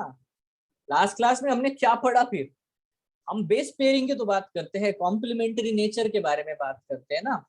यहाँ पे आरएनए प्राइमर में बहुत कम न्यूक्लियोटाइड होंगे। जो छोटा सा मॉलिक्यूल होगा आरएनए प्राइमर वो सिर्फ इनिशिएट करके देता है और बाद में ये आरएनए प्राइमर निकाल के फेंक दिए जाते हैं। बिल्कुल रखते नहीं हम लोग, क्योंकि डीएनए में आरएनए रहेगा तो कैसे होगा। तो वो स्टेप हमने बाद में समझते हैं। सिंपल पॉइंट्स को नोटिस करो। नंबर वन पॉइंट ये है, देखो इनको यार नोबेल प्राइज मिले यार ये सब डिस्कवरी के लिए, तो इसलिए हमें बहुत शांति से चीजों को समझना है। ठीक है, नहीं आया बार बार पूछो, बट बेसिक चीजों में कंफ्यूज मत रहो। यहाँ पे डेफिनेटली बेटा बेस पेयर्स है बच्चों, बेस पेयर। यहाँ ए है तो ऊपर यू होगा, ऊपर टी है तो नीचे ए लगेगा, ऊपर सी है तो नीचे जी होगा, है ना, कॉम्प्लीमेंट्री होता है नहीं। Yes sir. हाँ, तो आरएनए प्राइमर एक छोटा सा कॉम्प्लीमेंट्री आरएनए होता है ना, जो जहां पे भी डीएनए है उसको बिल्कुल उसके जैसा होगा और वहां जाके वो अटैच होता है। So what is RNA primer? एक छोटा सा कॉम्प्लीमेंट्री आरएनए स्ट्रैंड। अब ये आरएनए स्ट्रैंड वहां जाकर के चिपक गया, ठीक है। तो जैसे ही बेटा आरएनए को जाके चिपक गया तो ऑब्वियसली बेटा उसका जो ओएच ग्रुप है, क्योंकि देखो बिना ओएच ग्रुप के फास्फोडाइस्टर बॉन्ड बनता नहीं है, मैंने आपको बताया था लास्ट क्लास में। फास्फोडाइस्टर बॉन्ड हमेशा 3-5 बनता है, करेक्ट है? Yes sir. ठीक है, इसीलिए जब भी इलोंगेशन होगा तो बेटा उस डीएनए पॉलीमरेज को, ये जो एंजाइम है ये तो आ गया यहाँ पे, बोले आ तो गया हूं मैं, है ना। अभी देखो प्राइमर भी दिख रहा है, प्राइमर का तीसरा कार्बन का OH ग्रुप फ्री है, तो चलो फटाफट न्यूक्लियोटाइड लाओ तो, और वो न्यूक्लियोटाइड ला के चिपका देता है ना, तुरंत बेटा जितने भी न्यूक्लियोटाइड है उठा उठा के लाएंगे। यहाँ पे सपोज अभी ए है तो फिर टी ला के लगा देंगे, जी है तो सी ला के लगा देंगे, सी है तो जी ला के लगा देंगे, व्हाटएवर में भी जो भी टेम्पलेट स्ट्रैंड में है उसके बिल्कुल कॉम्प्लीमेंट्री बेटा ये एक्सटेंड करते चले जाएंगे, and so that this strand will be formed in the continuous manner. वो कंटिन्यूअस मैनर में बनता है, बट प्रॉब्लम क्या है, मैं एक ही स्टेटमेंट को और 3 बार दोहराता हूँ, बात रिपीटेडली समझो। RNA primer always attach at the 3' end. RNA primer always attach at the 3' end. RNA primer always attach at the 3' end. अगर ऐसा है तो ये नीचे वाले ओल्ड स्ट्रैंड का क्या होगा भाई? क्या ये कॉपी नहीं होगा क्या? क्योंकि इसका 3' एंड तो ब्लॉक है, समझ रहे हो? इसका तो ये 5' एंड है ना यार, यहाँ तो आएगा ही नहीं, यहाँ बाइंड ही नहीं हो सकता, क्योंकि पॉलीमराइजेशन हमेशा फास्फोडाइस्टर बॉन्ड हमेशा 3-5 होता है, 3-5 फास्फोडाइस्टर बॉन्ड। तो यहाँ नोटिस करना कि जितना डीएनए खुला है ना, यहाँ तक खुला है कि नहीं, तो ये हो गया उसका 3' एंड, समझ रहे हो? तो जो नया नेक्स्ट जो आरएनए प्राइमर होता है बिल्कुल यहाँ पे आके अटैच हो गया, ठीक है। ये यहाँ पे उसका OH खुला है, बस जैसे ही ये दिखेगा तो और एक बेटा दूसरा एक डीएनए पॉलीमरेज आएगा, यहाँ चिपक जाएगा, बोले अच्छा समझ गए हमें, है ना। इसको क्या करना है, ये बोलता है कुछ नहीं, बड़ा ही सिंपल काम है, बताओ। अब मैं इसको इधर एक्सटेंड करूंगा, समझ रहे हो क्या रे? Yes sir. हाँ, तो हमेशा जो डीएनए है, क्योंकि डीएनए का हमेशा देखो 5' 3' ही बनेगा, है ना, 5' 3' ही बनेगा। मैंने आपको लास्ट क्लास में बताया था, रीडिंग फ्रेम, रेप्लिकेशन, ट्रांसक्रिप्शन, हर एक का डायरेक्शन बेटा हमेशा याद रखो 5' 3'। ये ऐसा बच्चा है जो 5वीं क्लास में है, फेल होकर के तीसरी क्लास में जाता है हमेशा, एवरी टाइम, ठीक है। RNA primer always attach at the 3' and. Sir ये क्या आप बता रहे हो, क्योंकि आगे इसका बहुत काम है यार, ठीक है। अगर आप नोटिस कर रहे हो तो यहाँ देखो ये जो बंदा है जिसका नाम है हेलिकेज, ये तो आगे आगे आगे आगे और बेटा जा रहा है, उसको भाई मतलब नहीं पीछे क्या हो रहा है, उसका काम है हाइड्रोजन बॉन्ड ब्रेक करते चले जाओ, है ना, बराबर। Yes sir. डीएनए पॉलीमरेज का काम है, अरे जो डीएनए दिख रहा है उसको बस एक्सटेंड करते चले जाओ, इलांगेशन करते चले जाओ। इनिशिएशन करने का काम किसका है? आरएनए प्राइमर का। आरएनए प्राइमर इनिशिएशन करा देगा, बता देगा देख ये मेरी वाला OH एंड है, यहाँ से अभी तू एक्सटेंड करते चला जा, इस तरह से शुरू हो जाता है। तो ये स्टेप्स है, नंबर 1, नंबर 2, नंबर 3, आपको समझ में आ रहा है? हेलिकेज आया, हाइड्रोजन बॉन्ड ब्रेक करना शुरू कर दिया, जैसे हाइड्रोजन बॉन्ड ब्रेक होना शुरू हुआ प्राइमर्स आके चिपक जाते हैं, प्राइमर जहां जहां आते हैं वहां वहां OH एंड मिलता है, और जहां जहां OH एंड मिलता है वहां वहां पे डीएनए पॉलीमरेज घुस जाता है और अपना एक्सटेंशन करना शुरू कर देता है। इस तरह से एक पुराने स्ट्रैंड के ऊपर, ओल्ड स्ट्रैंड के ऊपर एक नया स्ट्रैंड बनते हुए दिखाई देता है। बट क्या हमें ये पॉइंट कभी भूलना है? पॉइंट है RNA primer always attach at the 3' and. अब ये क्यों काम आएगा, थोड़ा नेक्स्ट डायग्राम देखो, आपको बेटा चीजें एकदम क्लियर हो जाएंगी। Let's see this diagram. देखो अब वो डीएनए है, इसको छोटा बनाते हैं ताकि हमें बताना है कि ये बहुत अब आगे बढ़ चुकी है कहानी। कहानी बहुत आगे बढ़ चुकी है भाई। ये देखो, ना देखो मुद्दे को ध्यान से समझना। यहाँ पे देखो हाइड्रोजन बॉन्ड को ब्रेक करते करते हेलिकेज आगे आगे बढ़ रहा है। अगर ये 5' एंड है तो ये कौन सा एंड है? 3' एंड। आप इस स्ट्रैंड के बारे में सोचो, ये वाला जो टेम्पलेट स्ट्रैंड है,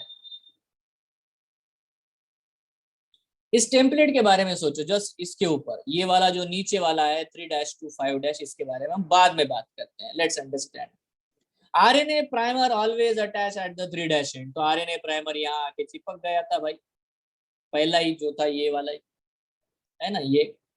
ठीक है, this will talking about this now. जैसे ही आरएनए प्राइमर आया वहां पे आके चिपक गया अपना डीएनए पॉलीमरेज, बोले बढ़िया है चलो, है ना। जैसे ही बेटा वो आया तो जिधर, है ना, जैसे जैसे आगे आगे आगे आगे बेटा हेलिकेज उसको तोड़ते चला जा रहा है, वैसे वैसे बेटा नया स्ट्रैंड इसके ऊपर बनते चला जा रहा है। ये रुकेगा ही नहीं, कंटिन्यूएशन में चल रहा है। क्यों? क्योंकि RNA primer always attach at the 3' and. But बेटा आप नोटिस करो, जब हेलिकेज यहां तक ही पहुंचा था इनिशियल लेवल पे, तो हमारा आरएनए प्राइमर यहीं अटैच हो गया। तो देखो यहाँ पे आरएनए प्राइमर अटैच हो गया था, ठीक है। और जैसे ही बेटा ये वाली कॉपी यहाँ तक बनते हुई, यहाँ तक पॉलीमरेज ने काम किया, बोले अच्छा डीएनए बन गया। अरे कहाँ बन गया, और देख हेलिकेज आगे बढ़ चुका। अरे अच्छा, तो फिर नया प्राइमर यहाँ पे आके अटैच हो गया। फिर हेलिकेज आता है, फिर पॉलीमरेज आता है और यहाँ तक एक्सटेंड कर देता है। फिर बोलता है हो गया, अब तो काम हो गया। नहीं यार, देख हेलिकेज और आगे बढ़ गया। तो फिर एक आरएनए प्राइमर यहाँ पे अटैच होता है, और फिर बेटा ये जो है पॉलीमरेज यहाँ तक। बेटा आपको चीज नोटिस दिख रही है, आपको चीज समझ में आ रही है? एक स्ट्रैंड ऐसा है जो कंटिन्यूअस बनता चला जा रहा है, क्योंकि RNA primer always attach at the 3' and. Yes और नो? Yes, sir. बट दूसरा जो स्ट्रैंड है उसी वक्त वो बेटा कंटिन्यूअस बन ही नहीं पाता। क्यों? क्योंकि RNA primer attach at the 3' and. Yes और नो? जब हेलिकेज आगे तक खोद देता है बॉन्ड को, खोलता है बॉन्ड को, तब तक बेटा नया 3' एंड मिलता है। नया 3' एंड मिला, नया प्राइमर अटैच होगा। जैसे ही नया प्राइमर अटैच, फिर एक्सटेंड करते हैं। इसीलिए इसको हम लोग लीडिंग स्ट्रैंड कहते हैं, और इसे बेटा हम लोग लैगिंग। यस एवरीवन, है ना। तो डीएनए का जब रेप्लिकेशन होता है, एक स्ट्रैंड बड़ी ही क्विकली कंटिन्यूअसली बनता है, इसलिए इसको हम लोग कंटिन्यूअस स्ट्रैंड कहते हैं। इसे हम लोग क्या कहते होंगे फिर? डिसकंटिन्यूअस। हेलिकेज जैसे जैसे जैसे जैसे आगे आगे आगे आगे कॉपी करता चला जा रहा है, वैसे वैसे बेटा, है ना, एक स्ट्रैंड बिल्कुल उसके पीछे ही लगा हुआ है। मतलब देखो यहाँ पे देखो, ये पॉलीमरेज बिल्कुल पीछे ही रहता है। जैसे इसने खोला, उधर नया बॉन्ड बनाता चला जाता है। अभी उसको प्राइमर अटैच करने की जरूरत नहीं है, क्योंकि उसका शुरू हो चुका है काम। बट यार देखो, जब भी ये खोलेगा आगे का, मतलब जब यहाँ तक आरएनए प्राइमर आया था तो यहाँ पॉलीमरेज अटैच हुआ था, आरएनए प्राइमर हुआ, फिर बेटा यहाँ तो तो फिर आरएनए पॉलीमर आया, फिर इतना खींच के लाया, फिर आया तो फिर यहाँ तक खींच के लाया। इस तरह से डीएनए के ऊपर हमेशा दो रेप्लिकेशन करते वक्त हमेशा दो प्रकार के स्ट्रैंड आपको देखने को मिलते हैं। एक होता है लीडिंग स्ट्रैंड और दूसरा होता है lagging strand. Everyone is clear? Yes, sir. ठीक है, तो ये चीज ओकाजाकी नाम के साइंटिस्ट ने ढूंढी थी। तो ओकाजाकी नाम के साइंटिस्ट थे, ओकाजाकी, क्या नाम था उनका? ओकाजाकी। तो जो भी लैगिंग स्ट्रैंड के ऊपर फ्रैगमेंट्स टुकड़े टुकड़े दिखाई देते हैं, इनको हम लोग बोलते हैं ओकाजाकी फ्रैगमेंट्स। क्या बोलते हैं इनको हम लोग? Okazaki fragments. व्हाई? बिकॉज ये जो टुकड़े टुकड़े में बनते हुए दिखाई दे रहा है, ये छोटे छोटे फ्रैगमेंट दिखाई दे रहे हैं, ये इसीलिए दिखाई देते हैं because RNA primer binds at the 3' and. Yes और no? Because phosphodiester bond can form in the 3 to 5' direction. because the elongation always occurs into the 5-3- manner. Correct है क्या रे? Yes, sir. है ना? ये देखो, ये है 5-3-, ये देखो ये है 5-3-, ये देखो ये 5-3-। ठीक है, यहाँ पे देखो ये तो 5- पहले से लग गया, चला अभी जिधर भी आता है 3-, चलो आगे आगे आगे आगे। ठीक है, ये सबसे इंपॉर्टेंट है। और इतना सब कुछ पढ़ के जाने के बाद नीट वाला क्या क्वेश्चन पूछता है, डीएनए रेप्लिकेशन की डायरेक्शन बताओ। आंसर क्या है बेटा, है ना? बताओ रे क्या होता है?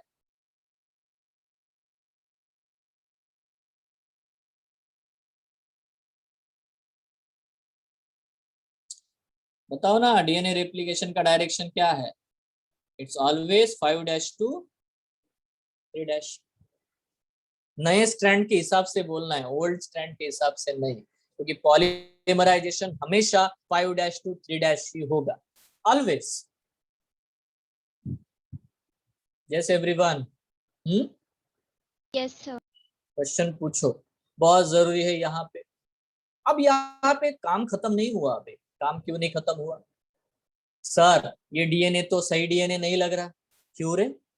सर इसमें है ना प्रॉब्लम है। क्या प्रॉब्लम है? सर देखो, अभी ये सपोज डीएनए डीएनए है ना, अब डीएनए डीएनए में छोटे छोटे आरएनए प्राइमर दिख रहे हैं, इनका क्या करने का है ना? सही है कि नहीं? बीच बीच में आरएनए दिख रहे हैं, आरएनए प्राइमर, है ना? तो ऑब्वियसली बेटा ये जो आरएनए प्राइमर है इनको निकाल के फेंक दिया जाता है बाद में। ठीक है, और उनकी जगह पे जो गैप फिलिंग होती है, गैप फिलिंग मतलब जहां जहां पे आरएनए प्राइमर था उस जगह पे बेटा एट दैट पोजीशन, ठीक है, फिर से बेटा जोड़ दिया जाता है। ठीक है, तो यहाँ पे मैं आपको बता देता हूँ सिंपल। ठीक है, the RNA primers are removed, ठीक है, by DNA polymerase. DNA polymerase फिर से उसको पढ़ता है, प्रूफ रीडिंग करता है, कहीं गलती तो नहीं हुई, कहीं गलत बेस पेयर तो नहीं लगा दिया, क्योंकि एग्जैक्ट कॉपी बननी चाहिए। इनहेरिटेंस का मामला है यार, रिस्क नहीं ले सकते। एरर जहां जहां हो उसको करेक्ट भी किया जाता है, रिपेयर भी किया जाता है। इसीलिए डीएनए पॉलीमरेज के बहुत सारे टाइप हमको देखने को मिलते हैं। हम लोग उतने डिटेल में नहीं जाएंगे, बट मैं एक चीज आपको समझा दूं कि ये जो प्रोसेस हो रही है ये बहुत ही, क्या बोलते हैं, एररलेस प्रोसेस होती है। क्यों? क्योंकि यार इनहेरिटेंस का मामला है। क्योंकि एक भी बेस पेयर जब चेंज होता है तो म्यूटेशंस होते हैं, म्यूटेशंस होते हैं तो भयंकर से भयंकर जेनेटिक डिसऑर्डर हो सकता है। ठीक है, तो ये यार बिल्कुल रिस्क नहीं लिया जाता। तो डीएनए पॉलीमरेज उसको प्रूफ रीड करता है, रीडिंग करता है ना, रिपेयर करता है, अगर कहीं डैमेज हुआ है तो रिप्लेसमेंट्स करता है। So the RNA primers are removed by the DNA polymerase and ligase नाम का जो एंजाइम है, लाइगेज नाम का एंजाइम होता है जिसको हम लोग डीएनए लाइगेज बोलते हैं, DNA ligase joins the gap.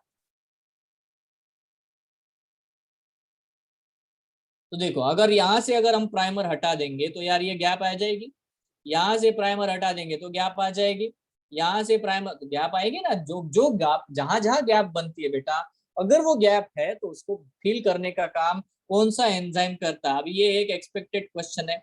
Ligase का क्वेश्चन तो बहुत बार आता है, और डायरेक्शन वाला भी। ये दो क्वेश्चन बेटा ज्यादा से ज्यादा पूछते हैं। ठीक है, मैं एक बहुत बेसिक क्वेश्चन आप सबसे पूछता हूँ, बहुत बेसिक, और बेसिक क्वेश्चन है, डीएनए का रेप्लिकेशन कौन से फेज में होता है सेल साइकिल के?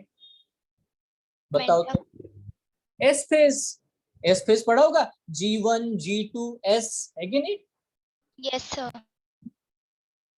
वहां तो पढ़ा होगा, cell cycle cell division chapter था। अभी तो बताया था मैंने, अभी भी आपको बताया था, रिवीजन में भी शायद बताया था, आप थे या नहीं, आई डोंट नो, शायद, आई डोंट नो। तो डीएनए का रेप्लिकेशन, डीएनए अपनी कॉपीज बनवाता है इन द एस फेज, क्योंकि डबल करना है अमाउंट को, सेम डीएनए को। Yes everyone? तो एकदम बेसिक सिंपल लेवल पे हम लोग बात करते हैं। नंबर 1, हेलिकेस का क्या काम है, ये क्वेश्चन पूछेंगे, आंसर बोलो। सर वो अनजिपिंग एंजाइम है, वो हाइड्रोजन बॉन्ड को ब्रेक करके डीएनए को डीनेचर करेगा। अच्छा, सिंगल स्ट्रैंड को स्टेबलाइज करने का काम किसका है, आंसर सर एसएसबीपी प्रोटीन का है, सिंगल स्ट्रैंड को, है ना, स्टेबलाइज करने का। अच्छा, बहुत बढ़िया। आरएनए प्राइमर अटैच करने का कार्यक्रम किसके जिम्मे है, answer RNA primase sir. Elongation कौन कराता है, सर डीएनए पॉलीमरेज। अच्छा, है ना। लैगिंग स्ट्रैंड के ऊपर जो फ्रैगमेंट्स देखने को मिलते हैं उनको क्या कहते हैं, सर ओकाजाकी फ्रैगमेंट बोलते हैं। क्यों रे, सर ओकाजाकी नाम का साइंटिस्ट था, उसने डिस्कवर किया था। Very good. डीएनए का ओवरऑल जो रेप्लिकेशन का डायरेक्शन है वो क्या है, सर 5' to 3'। ठीक है, क्या दोनों ही स्ट्रैंड लीडिंग होते हैं, no sir, one is leading one is lagging. Very good, clear है क्या। आपको मैं क्वेश्चन बता रहा हूं वो क्या पूछते हैं, क्यों कुछ बच्चे होते हैं जिनका इतना इमेजिनेशन जा नहीं पाता मॉलिक्यूलर लेवल पे, है ना, क्या हो रहा है क्या चल रहा है पता नहीं। तो यार क्वेश्चन समझो ना, वो क्या पूछेंगे, यस और नो। Yes, sir. आपको बुक्स पढ़नी पड़ेगी।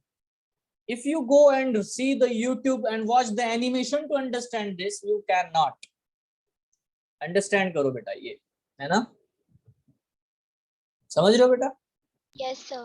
नाउ सर ये एनर्जी कहाँ से मिलती है, इतना सारा प्रोसेस हो रहा है, कौन दे रहा है इतनी एनर्जी, कौन एनर्जी दे रहा है। देखो यहाँ पे इंपॉर्टेंट चीज क्या है, देखो रॉ मटेरियल है।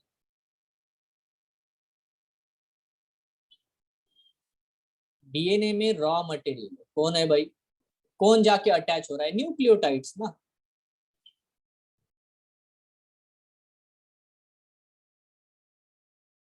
But nucleotides are charge. देखो 4 प्रकार के हैं, एक है डी डी एएमपी, डीऑक्सीराइबोज, है ना, adenosine monophosphate, deoxyribose guanosine monophosphate, deoxyribose cytidine monophosphate, deoxyribose thymidine monophosphate. यही जाके अटैच होंगे ना यार वहां पे, कौन जाके, न्यूक्लियोटाइड ही तो बाइंड हो रहा है, इलॉन्गेशन हो रहा है तो कौन जाके बाइंड हो रहा है। बट क्या इस फॉर्म में वो रहते हैं, तो आंसर इज नो। ये जितने भी मॉलिक्यूल होते हैं वो चार्ज होते हैं, they are in the form of the dATP, dGTP, dCTP and डीटीटीपी।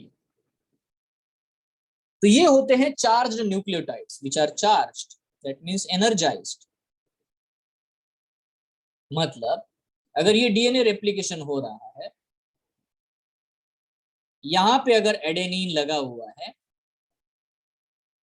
यहाँ पे अगर साइटोसिन लगा हुआ है, यहाँ पे अगर बेटा ग्वानिन लगा हुआ है, अगर यहाँ पे थाइमीन है, यहाँ पे एडेनिन है, यहाँ पे थाइमीन है, यहाँ पे ग्वानिन है, ये अगर बेटा 3' एंड है और ये 5' एंड है, यहाँ आकर के पहले आरएनए प्राइमर चिपक जाएगा। आरएनए प्राइमर जिसका 5' एंड यहाँ पे है, 3' एंड यहाँ पे है, ए है तो बेटा यहाँ यू होगा क्योंकि आरएनए है, वो डीएनए है ना, डीएनए होता तो डी होता। सी है तो यहाँ पे जी होगा, यहाँ जी है तो बेटा यहाँ पे सी होगा। इस तरह से एक छोटा सा आरएनए प्राइमर आके चिपक गया जिसका ओएच ग्रुप खुला है ताकि नया न्यूक्लियोटाइड बाइंड होता चला जाए।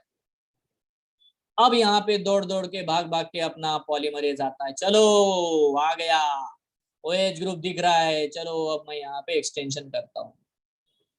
बट ये एंजाइम है यार, ये एंजाइम है, ये एनर्जी को लोअर कर सकता है, बट एनर्जी तो चाहिए यार एक्सटेंशन के लिए।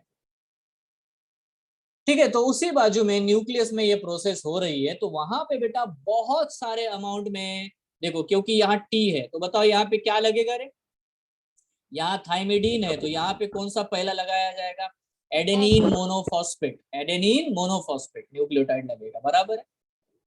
तो फिर पता है क्या होता है, देखो यहाँ पे पुल में न्यूक्लियस में बेटा डीएटीपी प्रेजेंट है, डीऑक्सी एडेनिन ट्राइफॉस्फेट प्रेजेंट है, यहाँ पे आता है, यहाँ पे एडेनिन अटैच हो जाता है, और जब एडेनिन अटैच हो रहा है मेरे प्यारे बच्चों, एडेनिन मोनोफॉस्फेट, तो बेटा 2 फॉस्फेट रिलीज हो जाते हैं, और बेटा 2 फॉस्फेट रिलीज होते हैं, हाई एनर्जी निकलती है कि नहीं, तो यही एनर्जी बेटा बॉन्ड बनाने में लगा देते हैं। वेरी गुड, क्या बात है सर, समझ गया।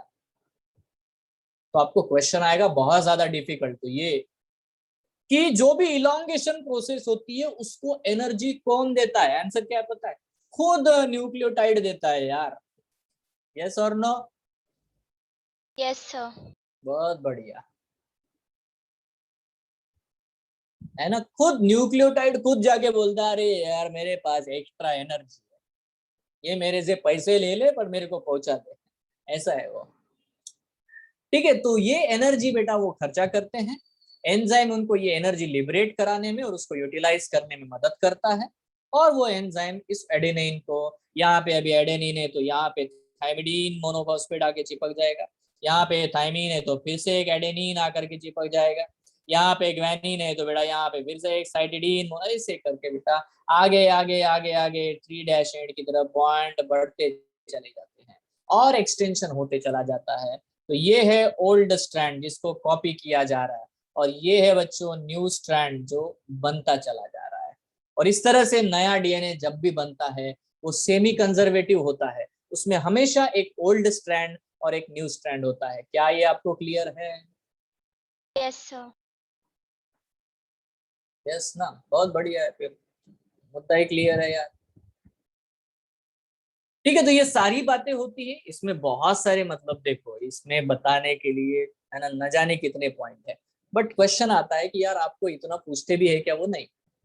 सो बी कीप इट सिंपल। अगर हम सिंपल रखते हैं, हेलिकेज का क्या काम है, एसएसबी का क्या काम है, टोपोआइसोमरेज का क्या काम है ना, टोपोआइसोमरेज बताया था ना, है कि नहीं।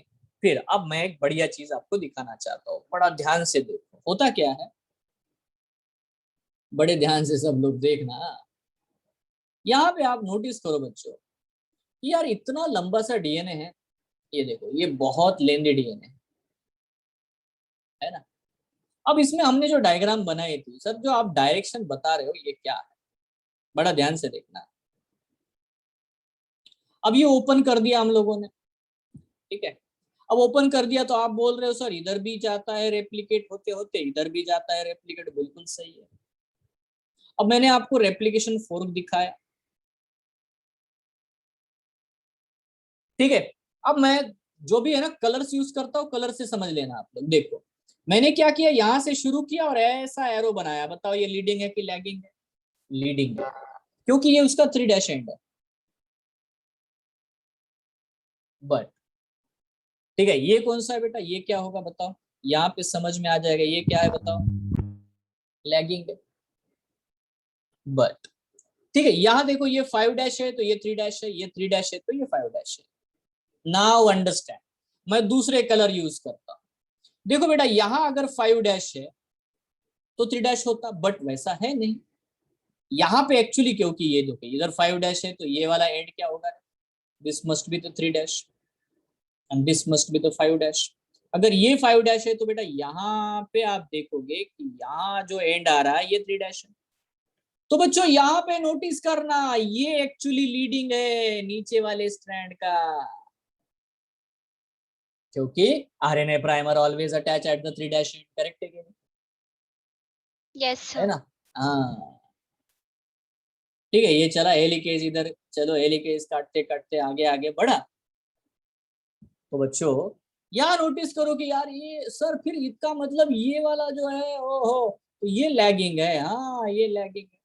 मतलब पूरे एंटायर डीएनए में बहुत सारे रेप्लिकेशन बबल्स होते हैं, यहाँ पे होगा, यहाँ पे होगा, यहाँ पे होगा, बहुत सारे, इधर भी कॉपी हो रहा है, इधर भी कॉपी, इधर भी कॉपी हो रहा है, इधर भी कॉपी, इधर भी कॉपी, दोनों, because it is a by directional process. क्यों? क्योंकि इतना लेंदी डीएनए है, उसको बहुत जल्दी जल्दी कॉपी करके देना है भाई, रुके हुए रहना है क्या? एक बबल खोल करके रेप्लिकेशन हो रहा है, ऐसे नहीं होता। It has that speed and accuracy, है ना। किसी के जिंदगी का सवाल है, किसी एक सिंगल सेल में। तो अगर ऐसा है, बहुत ही एफिशिएंट प्रोसेस है यार ये तो, है ना। सो क्या है बेटा, एक लीनियर डीएनए के ऊपर एक ही रेप्लिकेशन बबल होता है क्या? आंसर है no, there are many replication bubble. तो इसका मतलब है कि कोई भी एक स्ट्रैंड लीडिंग होता है क्या? नहीं होता है ना। उसके रेप्लिकेशन फोर्क में लीडिंग और लैगिंग स्ट्रैंड देखने को मिलता है। बट अगर आप ओवरऑल देखोगे तो entire DNA is always lagging. Yes और no? Entire DNA is always lagging. जैसे मैं आपको बोलता हूँ, यहाँ से आप ट्रेन पकड़ के मान लेते हैं अंधेरी में आपने ट्रेन पकड़ी, और मैंने क्या किया, एक बार ऐसे ही एक फ्रेंड है, वो बोला कि मैं विरार वगैरह में, कहते मैं तो कभी गया नहीं था, तो मैंने अंधेरी से ट्रेन पकड़ी। वहां पे लिखा था फास्ट, विरार फास्ट। मैं बोला ओके बढ़िया है, मैं विरार फास्ट में बैठ गया।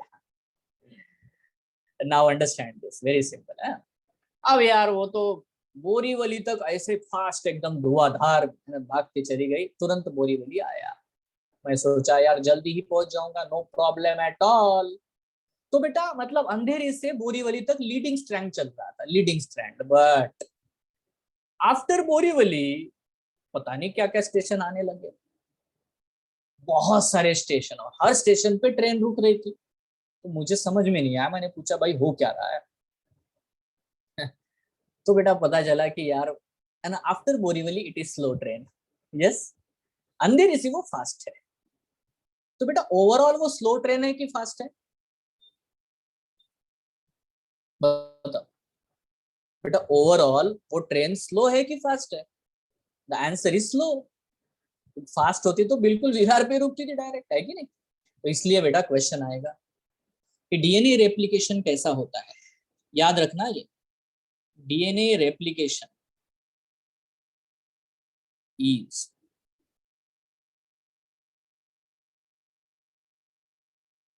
Semi conservative and discontinuous.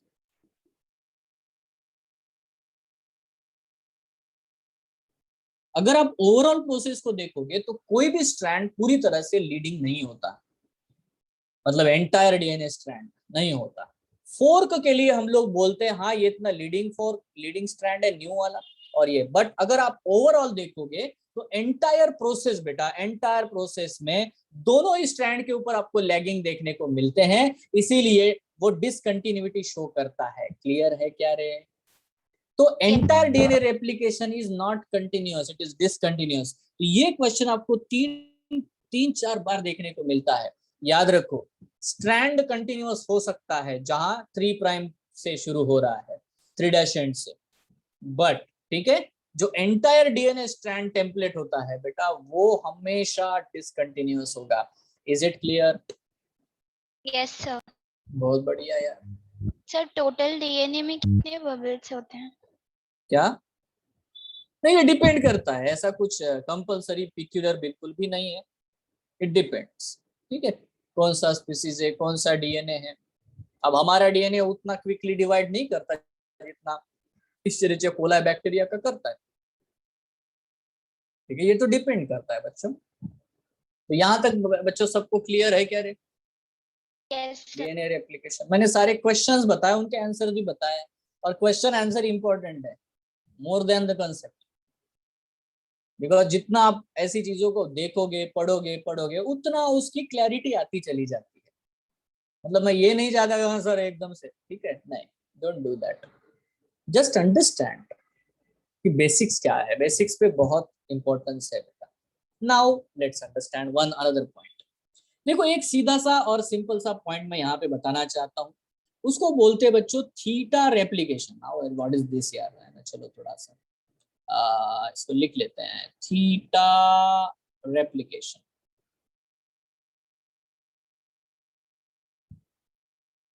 No, अब ये देखो, ये होता है it is seen in prokaryotic cell. अब मजेदार बात ये है कि जो भी बैक्टीरिया होते हैं उनका डीएनए होता है बेटा सर्क्यूलर। ये एक स्ट्रैंड है, ये एक स्ट्रैंड है, और छोटे होते हैं, ज्यादा इतने बड़े नहीं होते। हमारे जो जितने डीएनए है उतने बड़े तो होते नहीं है। तो ये जो है बेटा डीएनए सर्क्यूलर डीएनए हो गया, डबल स्ट्रैंडेड कॉइल्ड है।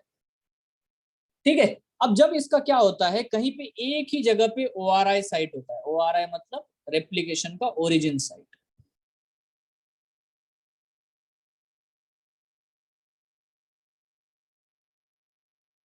ठीक है, जहां से रेप्लिकेशन शुरू होगा। तो होता क्या है बच्चों, नोटिस करना, नोटिस करो, डायग्राम को देखो। ये एक स्ट्रैंड है और दूसरा स्ट्रैंड ये है। अब मान लो इस पॉइंट पे उसने ओपन हुआ, तो देखो यहाँ पे आपको ऐसा दिखाई देगा। मान लेते यहाँ हेलिकेज है, यहाँ हेलिकेज है, दोनों तरफ दौड़ रहा है, ये इधर साइड में, ये इधर साइड में। ठीक है, आप इस स्ट्रक्चर को देखो तो बच्चों, ये है थीटा, दिख रहा है आपको? ये क्या है बेटा? थीटा। तो क्योंकि ये सर्कुलर होता है और जब ये ओपन होता है तो आपको बेटा ऐसा दिखाई देगा जैसे कि ये थीटा जैसा है ना? तो इसीलिए इसको हम लोग बोलते हैं theta replication, seen in prokaryotic cell for circular DNA. Now जैसे तूने पूछा था ना रुख सर कितना होता है, कितने बबल्स होते हैं, मैं यहाँ पे बता सकता हूँ कितने बबल होते हैं, ओनली वन। है ना? कितने बबल है यहाँ पे? 1. ओनली वन रेप्लिकेशन बबल और रेप्लिकेशन आर इज प्रेजेंट। यहाँ पे सिर्फ एक ही होगा भाई, इसको जरूरत नहीं है उतनी, क्योंकि ये लीनियर है नहीं। ठीक है, बट इसमें भी लीडिंग लैगिंग सब कुछ दिखेगा सेम टू सेम, क्योंकि सबसे पहले हमने इनमें ही तो पढ़ा था, ई कोलाई वगैरह में ही।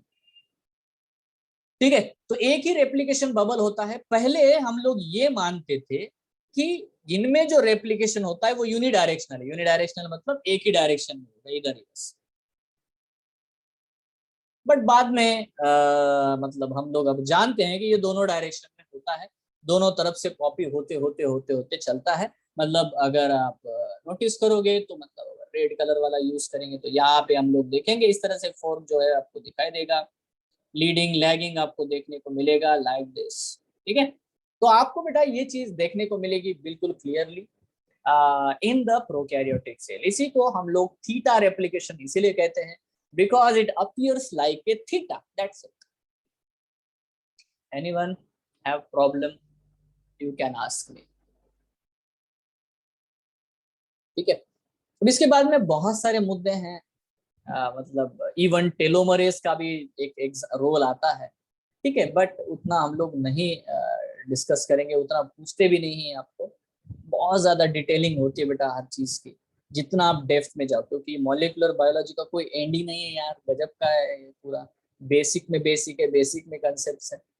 ठीक है, तो जो भी यहाँ पे मैंने मुद्दे दिए हुए हैं वो सारे बेटा आपको एकदम से मतलब वही है जिनके ऊपर बच्चों क्वेश्चंस पूछे जाते हैं, जो बहुत ज्यादा मतलब देखो आपको रैप प्रोटीन ऐसा कोई भी पूछे ना, मतलब देखो ये हेलिकेज होता है ना, इसी को रैप प्रोटीन बोलते हैं, रेप्लिकेशन प्रोटीन। ठीक है, अब मैं एक क्वेश्चन पूछना चाहूंगा, आप में से कितने लोग बराबर जवाब दे पाएंगे? देखो अगर मैं ये कहता हूँ, ये क्या लिखा था मैंने, ORI साइट, ORI साइट। मैं एक क्वेश्चन पूछना चाहता हूँ आप सबसे, बेटा अगर मैं ये कहूँ कि ORI site is GC reach, तो ये सही होगा या गलत?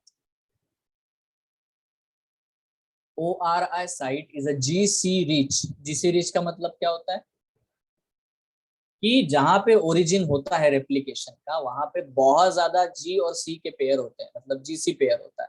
ये सही है क्या? No, sir. नहीं।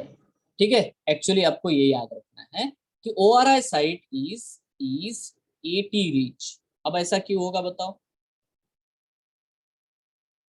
क्योंकि क्योंकि रेप्लिकेशन जहां शुरू होना है वहां से तो ओपन करना है।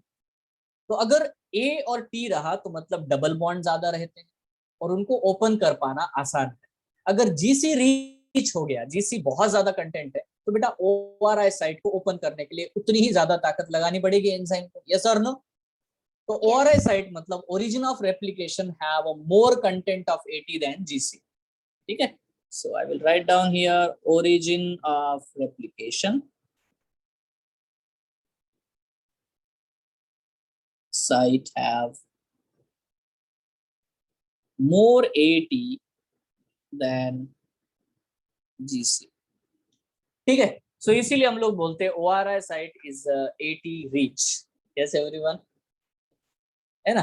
तो ये है बेटा कार्यक्रम। अब हमें समझना है, अच्छा सर डीएनए से, है ना, डीएनए की कॉपी बनने की प्रोसेस को हम रेप्लिकेशन कहते हैं, और ये रेप्लिकेशन इस तरह से होता है जिसमें डीएनए पॉलीमरेज का बहुत बड़ा कंट्रीब्यूशन है। ठीक है, डीएनए पॉलीमरेज के बेटा टाइप्स होते हैं, बट हम लोग वक्त के साथ उसको समझेंगे, डिसाइड देखेंगे।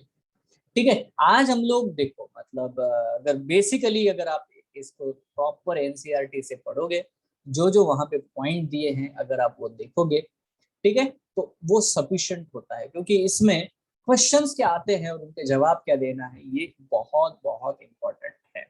So you if you have any doubt regarding this you can ask right now. बताओ, कोई डाउट है? कुछ भी डाउट है पूछ लो। यस बच्चों, एनी डाउट? वो जो फर्स्ट डायग्राम था, हाँ, फर्स्ट डायग्राम मतलब क्या होता है? हाँ, सर स्टार्टिंग का जो था जिसमें ये इनिशिएशन वाला, यस सर। इसमें क्या प्रॉब्लम है? सर सेकंड सेकेंड सेकेंड, हाँ बोलो। सर उसमें जब वो ब्रेक हो जाता है उसके बाद फिर वो वापस बन जाता है। हाँ बिल्कुल, बिल्कुल बनाना ही पड़ेगा उसको। वैसा होता है। देखो यार, ये एंजाइम के स्ट्रक्चर वगैरह थोड़े अलग होते हैं। वो एक्चुअली क्या होते हैं, जैसे कि मतलब हम एक रस्सी लेंगे ना, एक धागा, और धागे में अंगूठी डालोगे ना, अंगूठी, तो अंगूठी घूमेगी ना ऐसे, मतलब धागे को ऐसे ऐसे करोगे तो अंगूठी इधर उधर जाएगी, राइट, ठीक है। तो वो एंजाइम वैसे ही मूव करते हैं अलोंग द स्ट्रैंड्स। ठीक है, देखो यस टेम्पलेट स्ट्रैंड को कॉपी किया जा रहा है, तो वो सारे enzyme along the what we can say that template strand they move. ठीक, यस सर। ओके, तो मैं एक बार क्वेश्चन पूछ लेता हूँ, इस क्वेश्चन का जवाब दे दो, है ना। क्वेश्चन ये है मेरे प्यारे बच्चों कि डीएनए के रेप्लिकेशन का डायरेक्शन क्या है, चाहे प्रोकैरियोट हो चाहे यूकैरियोट हो, आंसर क्या होगा? वो बार बार यही क्वेश्चन पूछते हैं, इतने सारे इसमें से बेटा एक सिंपल सा क्वेश्चन आता है। ठीक है, ऑब्वियसली जो आंसर है ना, वो होता है बच्चों 5' to 3'। यहाँ पे कुछ पॉइंट्स है, जैसे कि देखो यहाँ पे एंजाइम से हेलिकेज का, primase, topoisomerase, ligases and different types of DNA polymerase. तो जैसे मैंने आपको बताया कि डीएनए पॉलीमरेज कोई एक ही प्रकार का होता नहीं है, there are different types of the DNA polymerase, but we can take, but यहाँ पे देखो जो भी है उसको हम डीएनए डिपेंडेंट डीएनए पॉलीमरेज कहते हैं, and since it is used as a DNA template to catalyze the polymerization। तो क्योंकि पॉलीमराइजेशन जो भी होगा डीएनए का, वो डीएनए को देख देख करके ही होगा। ठीक है, यहाँ पे एक और पॉइंट दिया गया है, DNA polymerase are highly efficient enzymes as they have to catalyse polymerisation of large number of. तो बहुत बहुत बेटा वो इफेक्टिव है ना, वो प्रिसाइजली काम करते हैं। E. coli that has only 4.6 into 10 raised to the power 6 base pairs and complete the process of replication within 30। देखो ये 38 मिनट जो है ना, ये सही नहीं है, ये होगा 18 मिनट। ठीक है, क्योंकि वो 20 मिनट में बेटा 20 मिनट में क्या करता है बच्चों, डिवाइड करता है। ठीक है, तो 18 मिनट में डीएनए का रेप्लिकेशन होगा, क्योंकि एंटायर सेल जो है उसका बाय फ्यूजन जो होता है, फिजन, वो 18 मिनट्स में हो जाता है। That means the average rate of polymerization has to be approximately 2000 base pairs per second। मतलब एक सेकंड में 2000 बेस पेयर जो है वो हो सकते हैं। ठीक है, तो ये सारे ही सेल के लिए, सारे डीएनए के लिए एक जैसा बिल्कुल भी नहीं होता। ठीक है, इट कैन वेरी, है ना, डिपेंड करता है रिक्वायरमेंट क्या है। अभी कैंसर सेल बहुत फास्ट डिवाइड होते हैं, तो बेटा वो बहुत तेजी से ये कर पाते हैं। कुछ सेल्स होते हैं, है ना, जो बहुत स्लोली डिवाइड होते हैं, और उसमें बेटा रेप्लिकेशन की प्रोसेस भी उतनी ही स्लो होती है। ठीक है, तो ये वक्त के साथ में जिस तरह से होगा वैसे आपको देखने को मिलेगा। बाकी सारे पॉइंट बेटा जो मैंने आपको बताए हैं वो सारे यहाँ पे लिखे हैं। रेप्लिकेशन फोर्क क्या है मैंने आपको बताया, ठीक है। एक सीक्वेंस कंटिन्यूअस होता है, दूसरा डिसकंटिन्यूअस होता है, जिसको हम लोग ओकाजाकी फ्रैगमेंट्स कहते हैं। देखो जिस टेम्पलेट के हिसाब से 3 to 5 डैश जो हो जाएगा वही लीडिंग होगा, और दूसरा 5 डैश to 3 डैश वाला जो होता है वो लैगिंग होता है। ये मैंने आपको दिखाया अभी। डीएनए लाइगेज ऑब्वियसली बेटा फ्रैगमेंट्स जो होते हैं उनको है ना ठीक कर देता है।